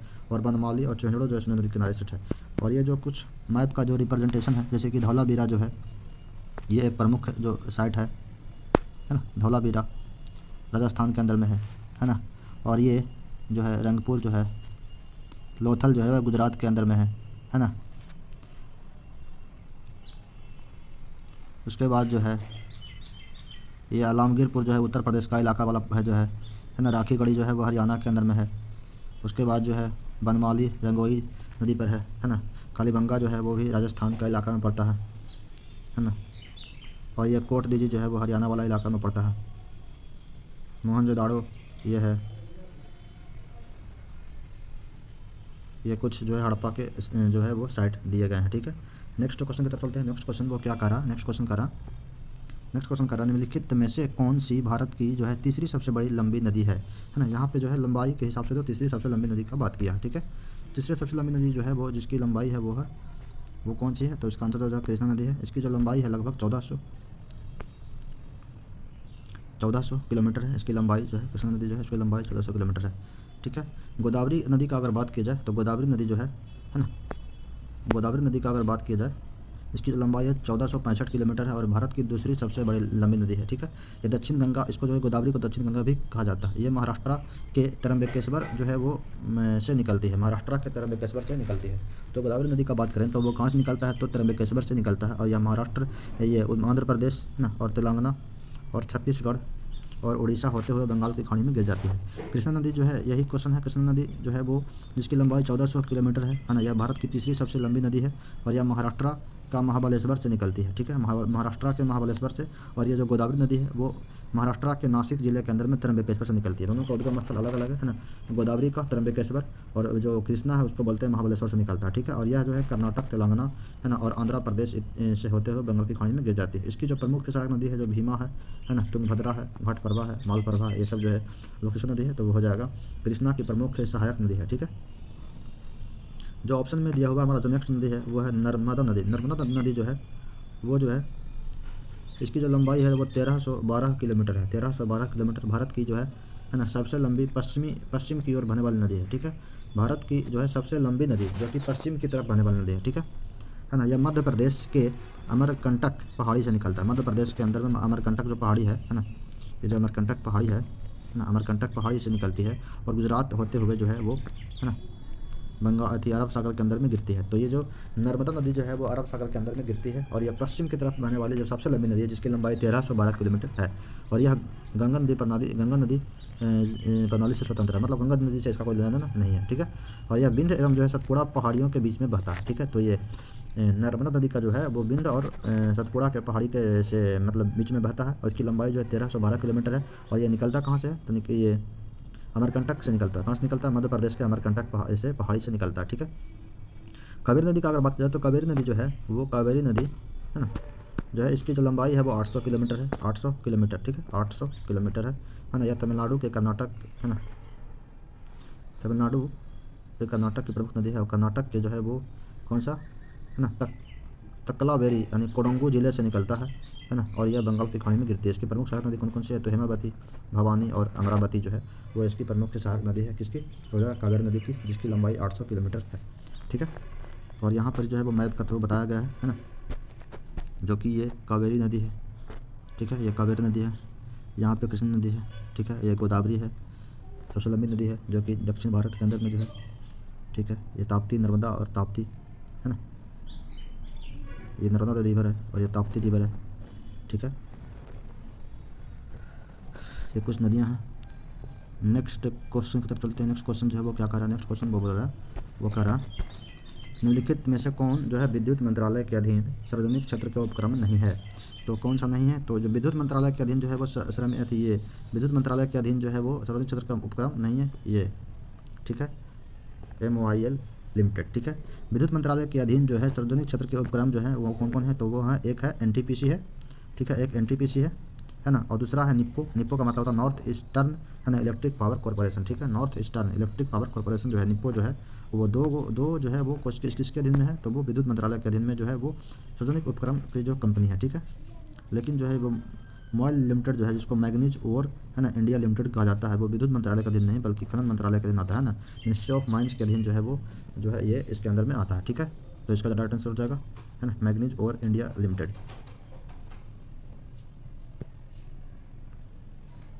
जो हमारा नेक्स्ट क्वेश्चन है वो क्या कह रहा है, एसिटाइल सैलिसिलिक एसिड का अगर बात किया जाए, एसिटाइल सैलिसिलिक एसिड, ठीक है, जिसको कि एस्पिरिन बोला जाता है ना, एस्पिरिन का संश्लेषण के लिए जो है ना, दवा का उपयोग में आमतौर पर किस अम्ल का इस्तेमाल करते हैं। तो इसका जो आंसर हो जाएगा वो हो जाएगा सैलिसिलिक अम्ल, ठीक है। कौन सा अम्ल, सैलिसिलिक अम्ल, ठीक है। एस्पिरिन जिसको कि एसिटाइल सैलिसिलिक अम्ल भी कहा जाता है ना, इसका एक अन्य नाम क्या है, तो इसका एक नाम है एस्पिरिन को ही एसिटाइल सैलिसिलिक अम्ल कहा जाता है। इसका जो निर्माण होता है वो क्या होता है, सैलिसिलिक एसिड, है ना, के एसिटेलेशन, है ना, के द्वारा किया जाता है। एसिटिक एनहाइड्राइड जो होता है और उसका संघनन जो है वो सल्फ्यूरिक अम्ल या फॉस्फोरिक अम्ल के साथ किया जाता है। तो उसके बाद जो है वो क्या मिलता है, उसके बाद जो है हमको एस्पिरिन प्राप्त होता है, ठीक है। हाइड्रोक्लोरिक अम्ल का जो अगर बात किया जाए कि इसका जो उपयोग है वो किस चीज़ के अंदर में किया जाता है, तो हाइड्रोक्लोरिक अम्ल का जो उपयोग है वो किया जाता है ना, पेट में पाचन रस के रूप में मौजूद हो रहता है ना, और ये धातु की सफाई, है ना, धातुओं की सफाई और चांदी तथा सोने की अशुद्धि को जो है दूर करने के लिए किया जाता है, ठीक है। और औद्योगिक रंगों, है ना, और दवाइयों और प्लास्टिक के निर्माण में भी प्रयुक्त होता है, ठीक है। अगर एसिटिक अम्ल का बात करें, एसिटिक अम्ल, तो एसिटिक अम्ल को जो है जिसको यह सिरका के अंदर में मुख्य रूप से का घटक होता है, यह खाद्य के संरक्षण और मसालों में, है ना, उसका उपयोग किया जाता है। पॉलिस्टर और प्लास्टिक के निर्माण में भी इसका प्रयोग करते हैं एसिटिक अम्ल का, ठीक है। नाइट्रिक अम्ल का अगर बात करें, है ना, नाइट्रिक अम्ल, तो इसको जो है वो विस्फोटक, है ना, TNT ट्राई नाइट्रोग्लिसरीन और RDX के निर्माण के अंदर में भी किया जाता है, ठीक है। धातुओं की सफाई और सोने के एक्वारेजिया, है ना, एक्वारेजिया के अंदर में कौन कौन सा होता है, मिक्सर होता है, तो HCl और HNO3 में भी, है ना, किया जाता है, ठीक है। ये कुछ जो है वो एसिड हैं, उनकी, है ना, उपयोग से भी क्वेश्चन हमेशा आते रहते हैं, इसलिए जो है हम लोग एसिड के उपयोग से संबंधित कुछ जो है वो क्वेश्चंस को डिस्कस किए हैं, ठीक है। उसमें से कुछ जो एसिड है वो एक एसिड और कौन सा है, वो है सल्फ्यूरिक एसिड, ठीक है। सल्फ्यूरिक अम्ल जो है इसमें जो इसका उपयोग जो है वो रसायनों का राजा इसको कहा जाता है पहले बात तो, और इसे जो है बैटरी के अंदर में जो है लेड एसिड बैटरी में इसका उपयोग करते हैं। उर्वरक के अंदर में भी फॉस्फेट उर्वरक में किया जाता है, विस्फोटक के अंदर में भी इसका उपयोग किया जाता है, TNT, है ना, और डिटर्जेंट में, रंजक के अंदर में इत्यादि के अंदर में जो है सल्फ्यूरिक अम्ल का इस्तेमाल किया जाता है।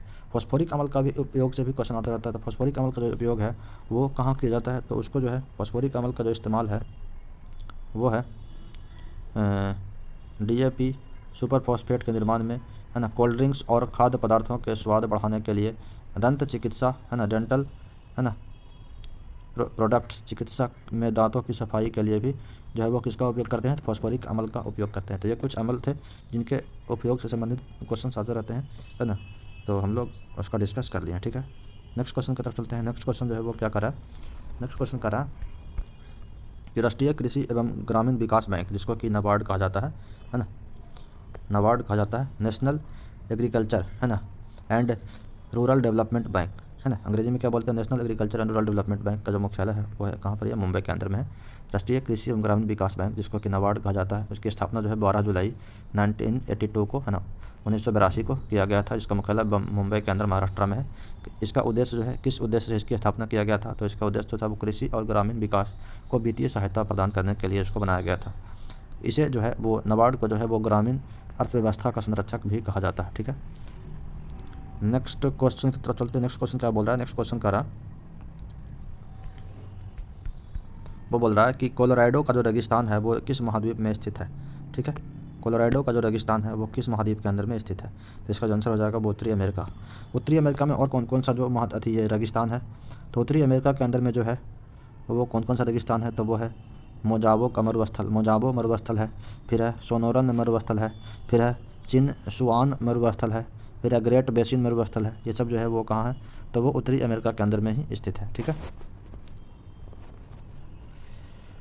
उसके बाद एशिया में जो है वो थार मरुस्थल है, गोबी डेजर्ट है। ये सब एशिया के अंदर में पाया जाने वाला मरुस्थल है। ठीक है, एशिया के अंदर में कौन कौन सा मरुस्थल है? तो एशिया के अंदर में जो है वो है थार मरुस्थल है, गोबी मरुस्थल है, काराकुम है ना, किजिल कुम है, किजिल कुम, ये सब एशिया के अंदर में ही है। अरब मरुस्थल है, दस्त एलूट मरुस्थल है ना, सब एशिया के अंदर में है। और ये सब इसका जो प्रेजेंस है वो थार मरुस्थल जो है वो भारत पाकिस्तान के अंदर में है ना। गोबी डेजर्ट जो है वो चाइना मंगोलिया के अंदर में है। काराकुम मरुस्थल जो तुझे तुर्कमेनिस्तान के अंदर में है ना। और बाद जो है वो दस्त एलूट मरुस्थल जो है, दस्त एलूट मरुस्थल वो ईरान के अंदर में है। ठीक है, दस्त ए कबीर जो है वो भी ईरान के अंदर में है।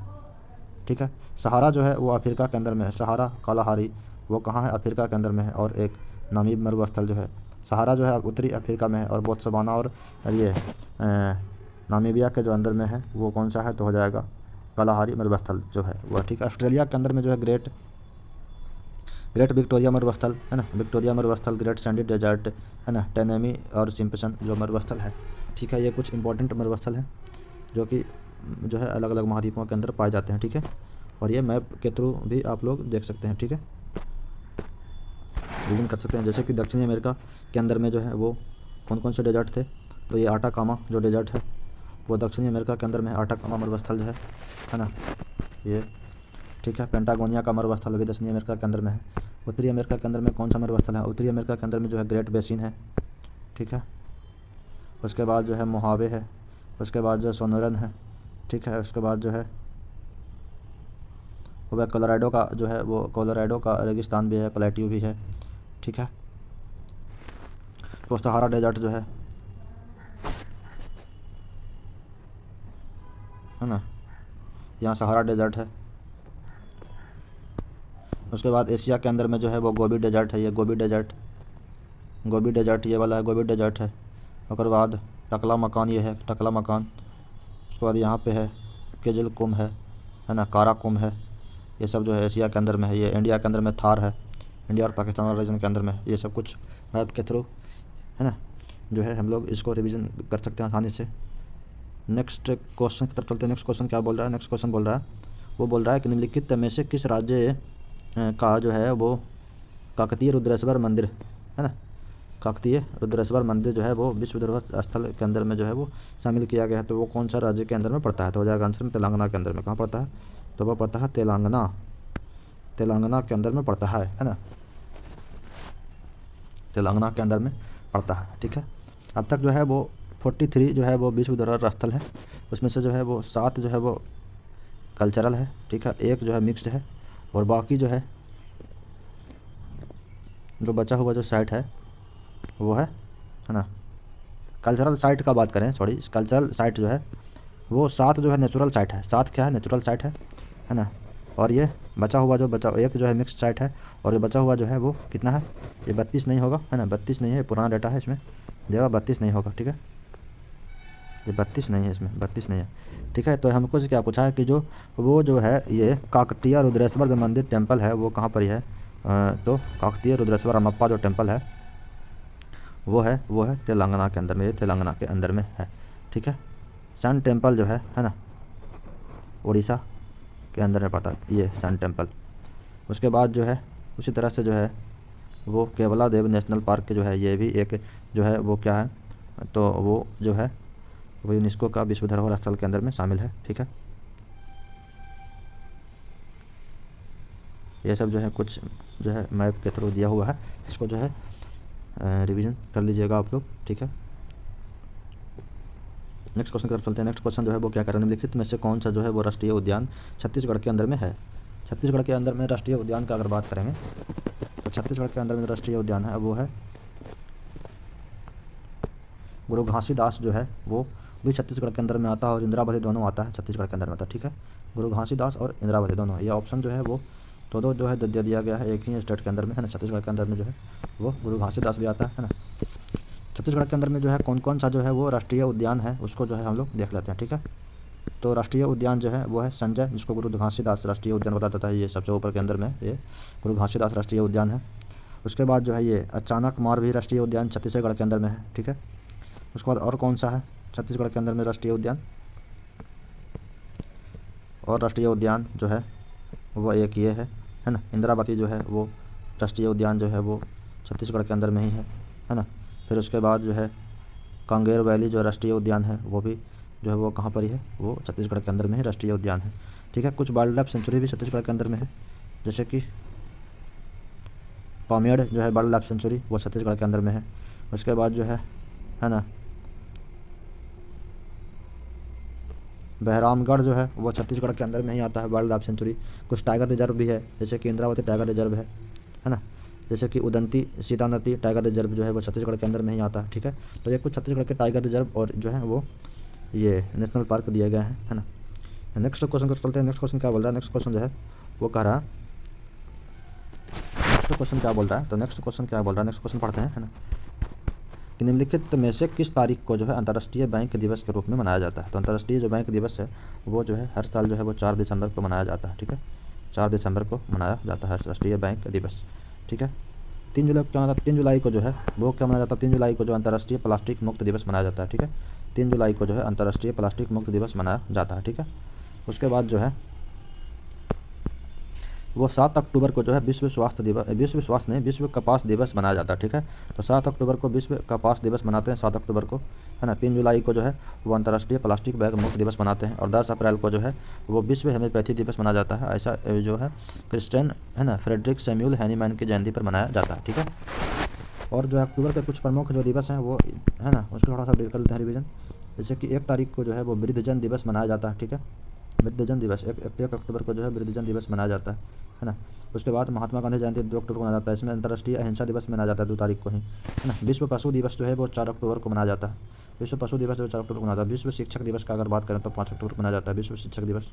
ठीक है, भारतीय वायुसेना दिवस जो है ये एक इंपॉर्टेंट जो है दिवस है ना।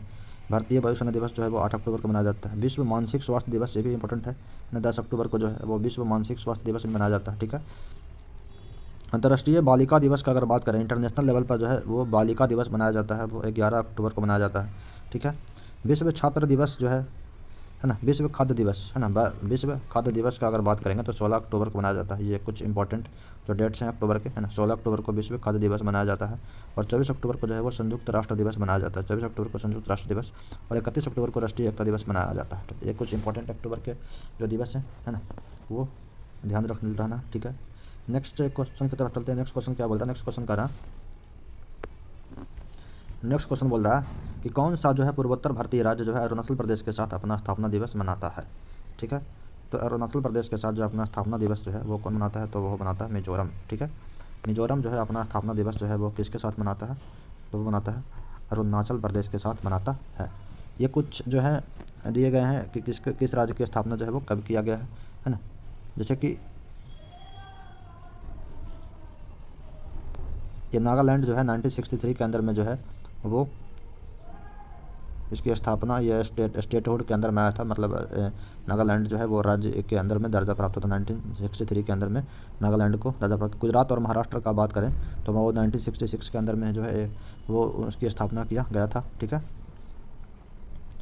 ना, 1960 के अंदर में जो इसकी स्थापना किया गया था, है ना। ये सब कुछ जो दिए गए हैं इंपॉर्टेंट जो डेट्स हैं, है ना।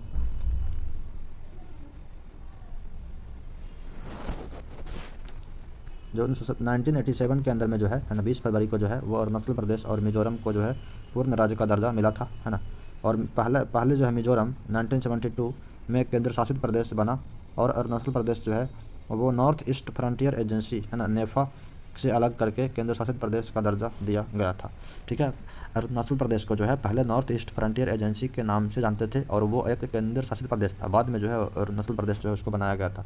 भारत सरकार ने 1986 के अंदर में जो है में जो है वो मिजो समझौता है ना पर जो है हस्ताक्षर किए और जिसके बाद जो है मिजोरम को पूर्ण राज्य का दर्जा मिला। ठीक है, तो 1986 के अंदर के बाद जो है वो मिजोरम को पूर्ण राज्य का दर्जा दिया गया था। ठीक है, ये कुछ स्टेट्स और उनके जो है स्थापना वर्ष जो है वो दिए गए हैं। जैसे कि आंध्र प्रदेश जो है 1 नवंबर 1956 को बनाया गया था आंध्र प्रदेश को, है ना। उसके बाद अरुणाचल प्रदेश को जो 20 फरवरी 1987 को, है ना, जो कि क्वेश्चन है ना। असम को 26 जनवरी 1950 को बनाया गया था। बिहार 1912 के अंदर बना था। 22 मार्च 1912 को स्थापना दिवस मनाया जाता है। छत्तीसगढ़, है ना, 1 नवंबर 2000 को बनाया गया था। और बाद गोवा को जो है वो 30 मई 1987 को बनाया गया था। गुजरात को जो है वो 1960 के अंदर बनाया गया था 1 मई को, है ना। हरियाणा को जो है 1966 में बनाया गया था। ये कुछ जो है स्टेट्स और उनके स्थापना दिवस मनाए गए हैं। और हाल ही के अंदर में जो है वो 2019 के अंदर में जो है वो लद्दाख को जो है अलग कर बना दिया गया, है ना, सेपरेट कर दिया गया जम्मू कश्मीर से, है ना, और लद्दाख बना दिया गया, न्यू यूनियन टेरेटरी बना दिया गया। ठीक है, ये जो है 2019 के अंदर में जो है separating of Jammu and Kashmir, Jammu Kashmir को अलग कर दिया गया लद्दाख से। ठीक है, तो ये कुछ दिए गए हैं, है ना, उनको जो है स्टेट्स को याद रख लेना है। सन 2000 के अंदर में जो है 2014 के अंदर में जो तेलंगाना का जो गठन हुआ है वो भी, है ना, उनको भी याद रखना है, इसको भी याद रखना, तेलंगाना बना है ना। तो नेक्स्ट क्वेश्चन की तरफ चलते हैं। नेक्स्ट क्वेश्चन जो है वो क्या कर रहा है, वो बोल रहा है कि ओणम जो है त्यौहार के दौरान, है ना, ओणम त्यौहार के जो दौरान निम्नलिखित में से कौन सा जो नृत्य है वो किया जाता है। ठीक है, ओणम त्यौहार के दौरान कौन सा नृत्य करते हैं जो है वो कौन सा नृत्य करते हैं, तो वो नृत्य का नाम है वो है तिरुवाथिरियाकथी। ठीक है, ये एक नृत्य का जो नाम है वो ओणम त्यौहार के दौरान किया जाता है। ठीक है ना। तिरुवाथिरियाकल्ली जो है, जो कि, है ना, कोई कोट्टकल्ली, इसको क्या कहते हैं, है ना, तो ये तिरुवाथिरिकल्ली को जो है कोई कोट्टी कल्ली भी कहा जाता है, जो कि केरल का एक पारंपरिक जो है वो नृत्य है ना, जो विशेषकर ओणम और जो है तिरुवथिरा त्यौहार के दौरान किया जाता है। यह नृत्य जो है मुख्य रूप से जो है महिला करती है, जिसमें कि वे एक वृत्ताकार समूह से में हाथ पकड़कर लयबद्ध रूप से नृत्य करती हैं और पारंपरिक लोक गीत गाती हैं। ठीक है, कथकली जो है वो केरल का प्रसिद्ध शास्त्रीय नृत्य है, जिसमें जो है नाटकीय और अभिव्यक्ति, है ना, मुद्राएं और भव्य, है ना, वेशभूषा होती है। मोहिनीअट्टम भी जो है वो केरल के अंदर में ही एक शास्त्रीय नृत्य है, जो कि मोहिनी एक स्त्री रूप को सौंदर्य को दर्शाता है। ठीक है, यक्षगान जो है वो कर्नाटक के अंदर में पारंपरिक नृत्य नाटक है, जिसके, है ना। और कुछ प्रमुख जो स्टेट्स हैं उनके अंदर में कौन कौन सा नृत्य होता है ना, सॉरी, प्रमुख जो उसके अंदर में कौन कौन सा जो है त्यौहार मनाया जाता है वो भी कुछ थोड़ा देख लेते हैं, कर लेते हैं रिवीजन। ठीक है, जैसे कि उत्तर प्रदेश के अंदर में जो है दिवाली, होली, रामनवमी, ये सब जो है त्यौहार मनाया जाता है। महाराष्ट्र के अंदर में गणेश चतुर्थी, गुड़ी पड़वा जो है महाराष्ट्र का फेमस त्यौहार है। बिहार का जो छठ पूजा और मकर संक्रांति भी फेमस त्यौहार है। पश्चिम बंगाल का दुर्गा पूजा, काली पूजा फेमस त्यौहार है। तमिलनाडु के अंदर में पोंगल और दिवाली जो है वहाँ का फेमस उत्सव है। राजस्थान के अंदर में जो है वो गणगौर उत्सव और तीज जो है मनाया जाता है। मध्य प्रदेश के अंदर में जो है वो नवरात्रि और गणगौर वहाँ भी मनाया जाता है। ठीक है, फिर गुजरात के अंदर में जो है उत्तरायण और नवरात्रि मनाया जाता है। पंजाब के अंदर में बैसाखी मनाया जाता है, लोहड़ी मनाया जाता है। हरियाणा के अंदर में सूरजकुंड मेला बहुत फेमस मेला है। ठीक है, छत्तीसगढ़ के अंदर में बस्तर दशहरा में मनाया जाता है और हरेली पर्व मनाया जाता है। हरेली भी बहुत बड़ी एग्जाम में आता है। ठीक है, झारखंड के अंदर में जो है वो शेरहुल फेस्टिवल, कर्मा पूजा इत्यादि मनाया जाता है। उत्तराखंड के अंदर में, है ना, गंगा दशहरा और उत्तरायणी मेला लगता है, उत्तराखंड के अंदर में लगता है। केरल के अंदर में ओणम और बिशु जो है वो प्रमुख उत्सव मनाया जाता है, केरल के अंदर में ओणम और बिशु। ठीक है, कर्नाटक में अंदर में मैसूर दशहरा और उगादी फेस्टिवल जो है वहाँ का प्रमुख फेस्टिवल है कर्नाटक का। आंध्र प्रदेश के अंदर में भी उगादी मनाया जाता है। तेलंगाना के अंदर में बोनालू फेस्टिवल मनाया जाता है और बथुकम्बा जो होता है, ये जो है बोनालू और बथुकम्बा तेलंगाना का प्रमुख उत्सव और महोत्सव है। उड़ीसा के अंदर में रथ यात्रा और दुर्गा पूजा फेमस जो है उत्सव है। असम के अंदर में जो है बिहू, दुर्गा पूजा, ये सब जो है। ठीक है, अरुणाचल प्रदेश के अंदर में सोलुंग और लोसार फेस्टिवल मनाया जाता है। तो अरुणाचल प्रदेश के अंदर में सोलुंग और लोसार जो है वो अरुणाचल प्रदेश की फेमस त्यौहार है। मणिपुर के अंदर में जो है यो सांग और निमाल उत्सव मनाया जाता है। मेघालय में चदासुक में मैनसिम। मिजोरम के अंदर में चापचारकूट फेस्टिवल जो है मिजोरम के अंदर मनाया जाता है, चापचारकूट फेस्टिवल। नागालैंड के अंदर में जो है हॉर्नबिल फेस्टिवल मनाया जाता है। सिक्किम के अंदर में जो है लोसार, है ना, दैसन, लोसार एवं लौसार।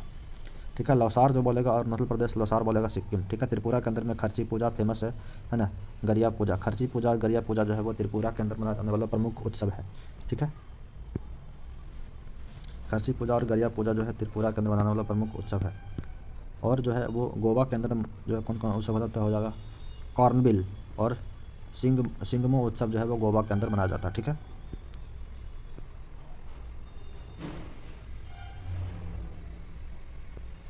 जो हमारा नेक्स्ट क्वेश्चन है वो कौन सा क्वेश्चन है उसको देख लेते हैं थोड़ा सा, ठीक है। नेक्स्ट क्वेश्चन जो है वो क्या कह रहा है, नेक्स्ट क्वेश्चन जो है वो कह रहा है, वो कह रहा है किस देश ने अपनी अंतरिक्ष एजेंसी है ना सुपर को, कौन सा सुपर को है ना के माध्यम से 2028 तक जो है चांग 8 चंद्र मिशन जो है वो लॉन्च चीन के साझेदारी से जो अथी कर लॉन्च करेगा। तो इसका जो राइट आंसर हो जाएगा वो पाकिस्तान, ठीक है। पाकिस्तान जो है वो अंतरिक्ष एजेंसी है ना सुपर को, इसका पूरा नाम क्या है, सुपर को का नाम है स्पेस एंड अपर है ना एटमॉस्फेयर रिसर्च कमीशन, ठीक है। क्या नाम है, तो स्पेस एंड अपर है ना एटमॉस्फेयर रिसर्च कमीशन ने चीन के साथ 2028 के अंदर में जो है वो चांग 8 है ना चंद्र मिशन में साझेदारी की है ना। चीन का यह मिशन चंद्रमा पर एक अंतरिक्ष अंतर्राष्ट्रीय अनुसंधान स्टेशन स्थापित करने की योजना है, ठीक है। कुछ जो है आगामी जो मिशन है वो कौन कौन से जो है वो इसरो के अंदर में जो है वो किया जाएगा है ना, आगे वाला आने वाला मिशन जो है जैसे कि चंद्रयान 4 जो 2028 के अंदर में लॉन्च किया जाएगा है ना। ल्यूपेक्स जो है वो 2025 में लॉन्च किया जाएगा। गगनयान 3 जो 2025 के अंदर में लॉन्च किया जाएगा है ना। गगनयान 1/2 जो है वो 2024 के अंदर में लॉन्च किया गया है। फिर उसके बाद शुक्रयान 1 2024 के अंदर में, मंगलयान 2 2024 में, निसार जो है वो 2024 के अंदर में है, ये सब लॉन्च किया गया है। तो ये सब जो है वो इसरो का कुछ प्रमुख जो है मिशन है, ठीक है। इसको भी थोड़ा ध्यान रख लेना कि कब कब लॉन्च किया गया है ना। नेक्स्ट क्वेश्चन जो है हमारा, जो नेक्स्ट क्वेश्चन है वो क्या कर रहा है, नेक्स्ट क्वेश्चन है वो कह रहा है कि जो फतेहपुर जो सिकरी है वो विश्व धरोहर जो है स्थल है किस मुगल सम्राट के द्वारा बनाया गया था है ना। तो किस मुगल सम्राट के द्वारा बनाया गया था, तो वो हो जाएगा अकबर। अकबर के द्वारा जो है वो जो है फतेहपुर सिकरी जो है वो जो बनाया गया था अकबर के द्वारा जो है वो बुलंद दरवाज़ा भी बनाया गया था और इलाहाबाद का किला बनाया गया था, ठीक है। कुछ प्रमुख जो है हमारे शासक हैं उनके द्वारा क्या क्या बनाया गया है उनको थोड़ा सा देख लेते हैं, ठीक है। जैसे कि अशोक के द्वारा जो है अशोक स्तंभ और महाबोधि मंदिर बनाया गया था। समुद्रगुप्त के द्वारा जो है वो इलाहाबाद स्तंभ है ना लेख बनाया गया था। चंद्रगुप्त द्वितीय के द्वारा जो है वो लौह स्तंभ है ना दशावतार मंदिर जो है वो चंद्रगुप्त द्वितीय का ही बनाया गया है।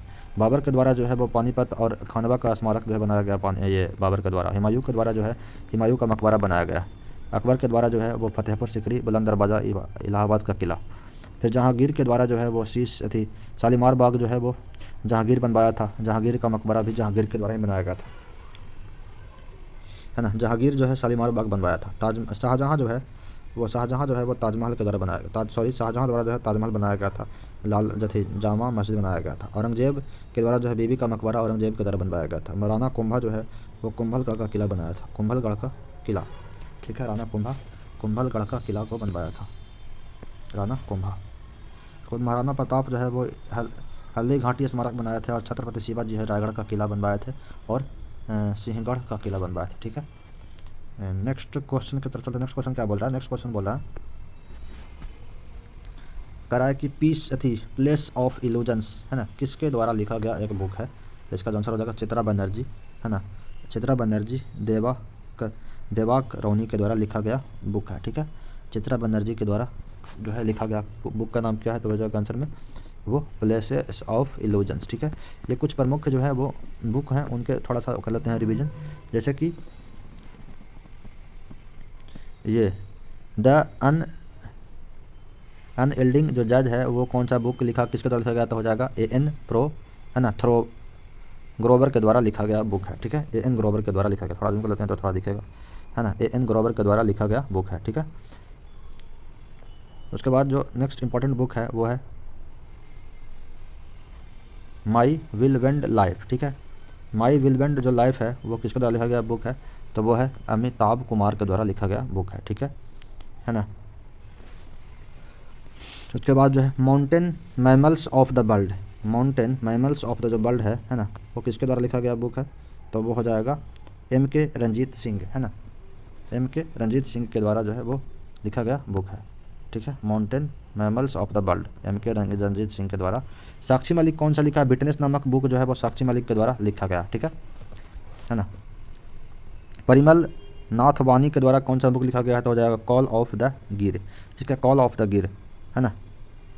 राज्यसभा सांसद भीम सिंह के द्वारा जो कौन सा बुक लिखा गया है, तो राज्यसभा सांसद भीम सिंह के द्वारा जो लिखा गया बुक का नाम है भारत 75 है ना, जो है महान क्रांतिकारी। भारत 75 महान क्रांतिकारी जो बुक है वो किसके द्वारा लिखा गया है, तो वो हो जाएगा है ना जो राज्यसभा के सांसद हैं भीम सिंह के द्वारा लिखा गया बुक का नाम है ना। KB जो सुब्रमण्यम है वो इंडिया @ 100 जो बुक है वो लिखे गए हैं KB सुब्रमण्यम, ठीक है। अशोक चौधरी एवं है ना संभवी चौधरी के द्वारा जो है कौन सा बुक लिखा गया है, तो वो लिखा गया है बिहार के गांधी नीतीश कुमार नामक किताब जो है वो कौन लिखे हैं, तो जाएगा अशोक चौधरी एवं संभवी चौधरी के द्वारा लिखा गया बुक है ना। तो ये कुछ इंपॉर्टेंट बुक हैं, है ना, उनको जो है आप लोग रिवीजन कर लीजिएगा। इसका जो है फोटो क्लियर नहीं आ पाया, ठीक है। नेक्स्ट क्वेश्चन की तरफ चलते हैं। नेक्स्ट क्वेश्चन जो है वो क्या बोल रहा है, नेक्स्ट क्वेश्चन वो कह रहा है, नेक्स्ट क्वेश्चन है वो कह रहा है विनय दामोदर सावरकर जिसको कि वीडी सावरकर शॉर्ट में बोलते हैं, है ना, किस क्रांतिकारी संगठन से संबंधित स्थापना किया था, तो इसका जो आंसर हो जाएगा वो हो जाएगा अभिनव भारत, है ना, अभिनव भारत सोसाइटी की जो है स्थापना किया गया था, ठीक है। कुछ इंपॉर्टेंट जो है वो समाज सुधारक हैं, उनके द्वारा जो है कौन कौन से मतलब जो है वो स्थापना किया गया था उनके बारे में जान लेते हैं, ठीक है। जैसे कि ब्राह्मण समाज की जो स्थापना है ना, जो ब्राह्मण समाज है राजा राम मोहन राय के द्वारा किया गया था। आर्य समाज की स्थापना समय दयानंद सरस्वती के द्वारा 1875 के अंदर में किया गया था, और ब्रह्म समाज की स्थापना 1828 के अंदर में किया गया था। यह स्थापना वर्ष भी बहुत इंपॉर्टेंट है ना। उसके बाद थियोसॉफिकल सोसाइटी की जो स्थापना है वो 1875 के अंदर में किया गया था, और मैडम ब्लाटबस्की एवं कर्नल अलकाट के द्वारा किया गया था, ठीक है। फिर इंडियन नेशनल कांग्रेस की जो स्थापना किया गया था 1885 के अंदर में ही किया गया था, ए.ओ. ह्यूम के द्वारा किया गया था। तो ए.ओ. ह्यूम जो थे वो भारतीय राष्ट्रीय कांग्रेस के संस्थापक थे, ठीक है। अभिनव भारत समाज जो है 1904 के अंदर में बी डी सावरकर के द्वारा किया गया था, है ना। अभिनव भारत जो सोसाइटी है ना, उसकी स्थापना 1904 के अंदर में बी डी सावरकर के द्वारा किया गया था। यही हमारा क्वेश्चन था। अनुशीलन समिति की जो स्थापना है वो 1902 के अंदर में, है ना, प्रमथनाथ मित्र के द्वारा किया गया था, ठीक है। उसके बाद बरिंद्र कुमार घोष के द्वारा जो है वो 1906 के अंदर में जो है ना युगांतर की स्थापना किया गया था। गदर पार्टी की जो स्थापना है 1913 के अंदर में जो है लाला हरदयाल के द्वारा किया गया था, ठीक है। उसको हिंदुस्तान रिपब्लिकन एसोसिएशन की स्थापना 1924 के अंदर में जो है वो राम प्रसाद बिस्मिल एवं चंद्रशेखर आज़ाद के द्वारा किया गया था। तो राम प्रसाद बिस्मिल चंद्रशेखर आज़ाद किसकी स्थापना किए थे, तो हिंदुस्तान रिपब्लिकन एसोसिएशन की स्थापना 1924 के अंदर में किए थे। लेकिन हिंदुस्तान सोशलिस्ट रिपब्लिकन एसोसिएशन का बात करेगा, HSRA का बात करेगा, है ना, इसकी स्थापना 1928 के अंदर में किया गया था। भगत सिंह और सुखदेव राजगुरु के द्वारा किया गया था। उसके बाद जो है नौजवान भारत सभा का बात करें तो 1926 के अंदर में ही भगत सिंह के द्वारा किया गया था, ठीक है ना, नौजवान भारत सभा। उसके बाद जो है स्वराज पार्टी की जो स्थापना है वो स्वराज पार्टी की स्थापना जो है 1923 के अंदर में जो है वो चित्तरंजन दास और मोतीलाल नेहरू के द्वारा किया गया था। रामकृष्ण मिशन की जो शुरुआत 1897 के अंदर में जो स्वामी विवेकानंद के द्वारा किया गया था, ठीक है। उसके बाद जो है अखिल भारतीय, है ना, मजदूर संघ की स्थापना जो है 1920 के अंदर में किया गया था, लाला लाजपत राय के द्वारा ही किया गया था, ठीक है। प्रार्थना समाज की स्थापना जो है वो कब किया गया था, प्रार्थना समाज की जो स्थापना है वो 1867 के अंदर में किया गया था, 1866 के अंदर में किया गया था, केशव चंद्र सेन के द्वारा किया गया था, है ना। यह कुछ प्रमुख जो है वो संघ एवं सभा है, इनकी स्थापना जो है एग्जाम के अंदर में हमेशा से आते रहा है ना, इसलिए हम लोग इसको रिवीजन कर लिए, ठीक है। तो कैसा लगा मेरा वीडियो, अगर अच्छा लगा हो तो अपने दोस्तों के साथ ज़रूर शेयर करें, और PDF को प्राप्त करने के लिए जो हमारे टेलीग्राम चैनल से जुड़ सकते हैं, ठीक है, जिसका जो लिंक है वीडियो के डिस्क्रिप्शन में दे दिया जाएगा, ठीक है। तो thank you for watching this video.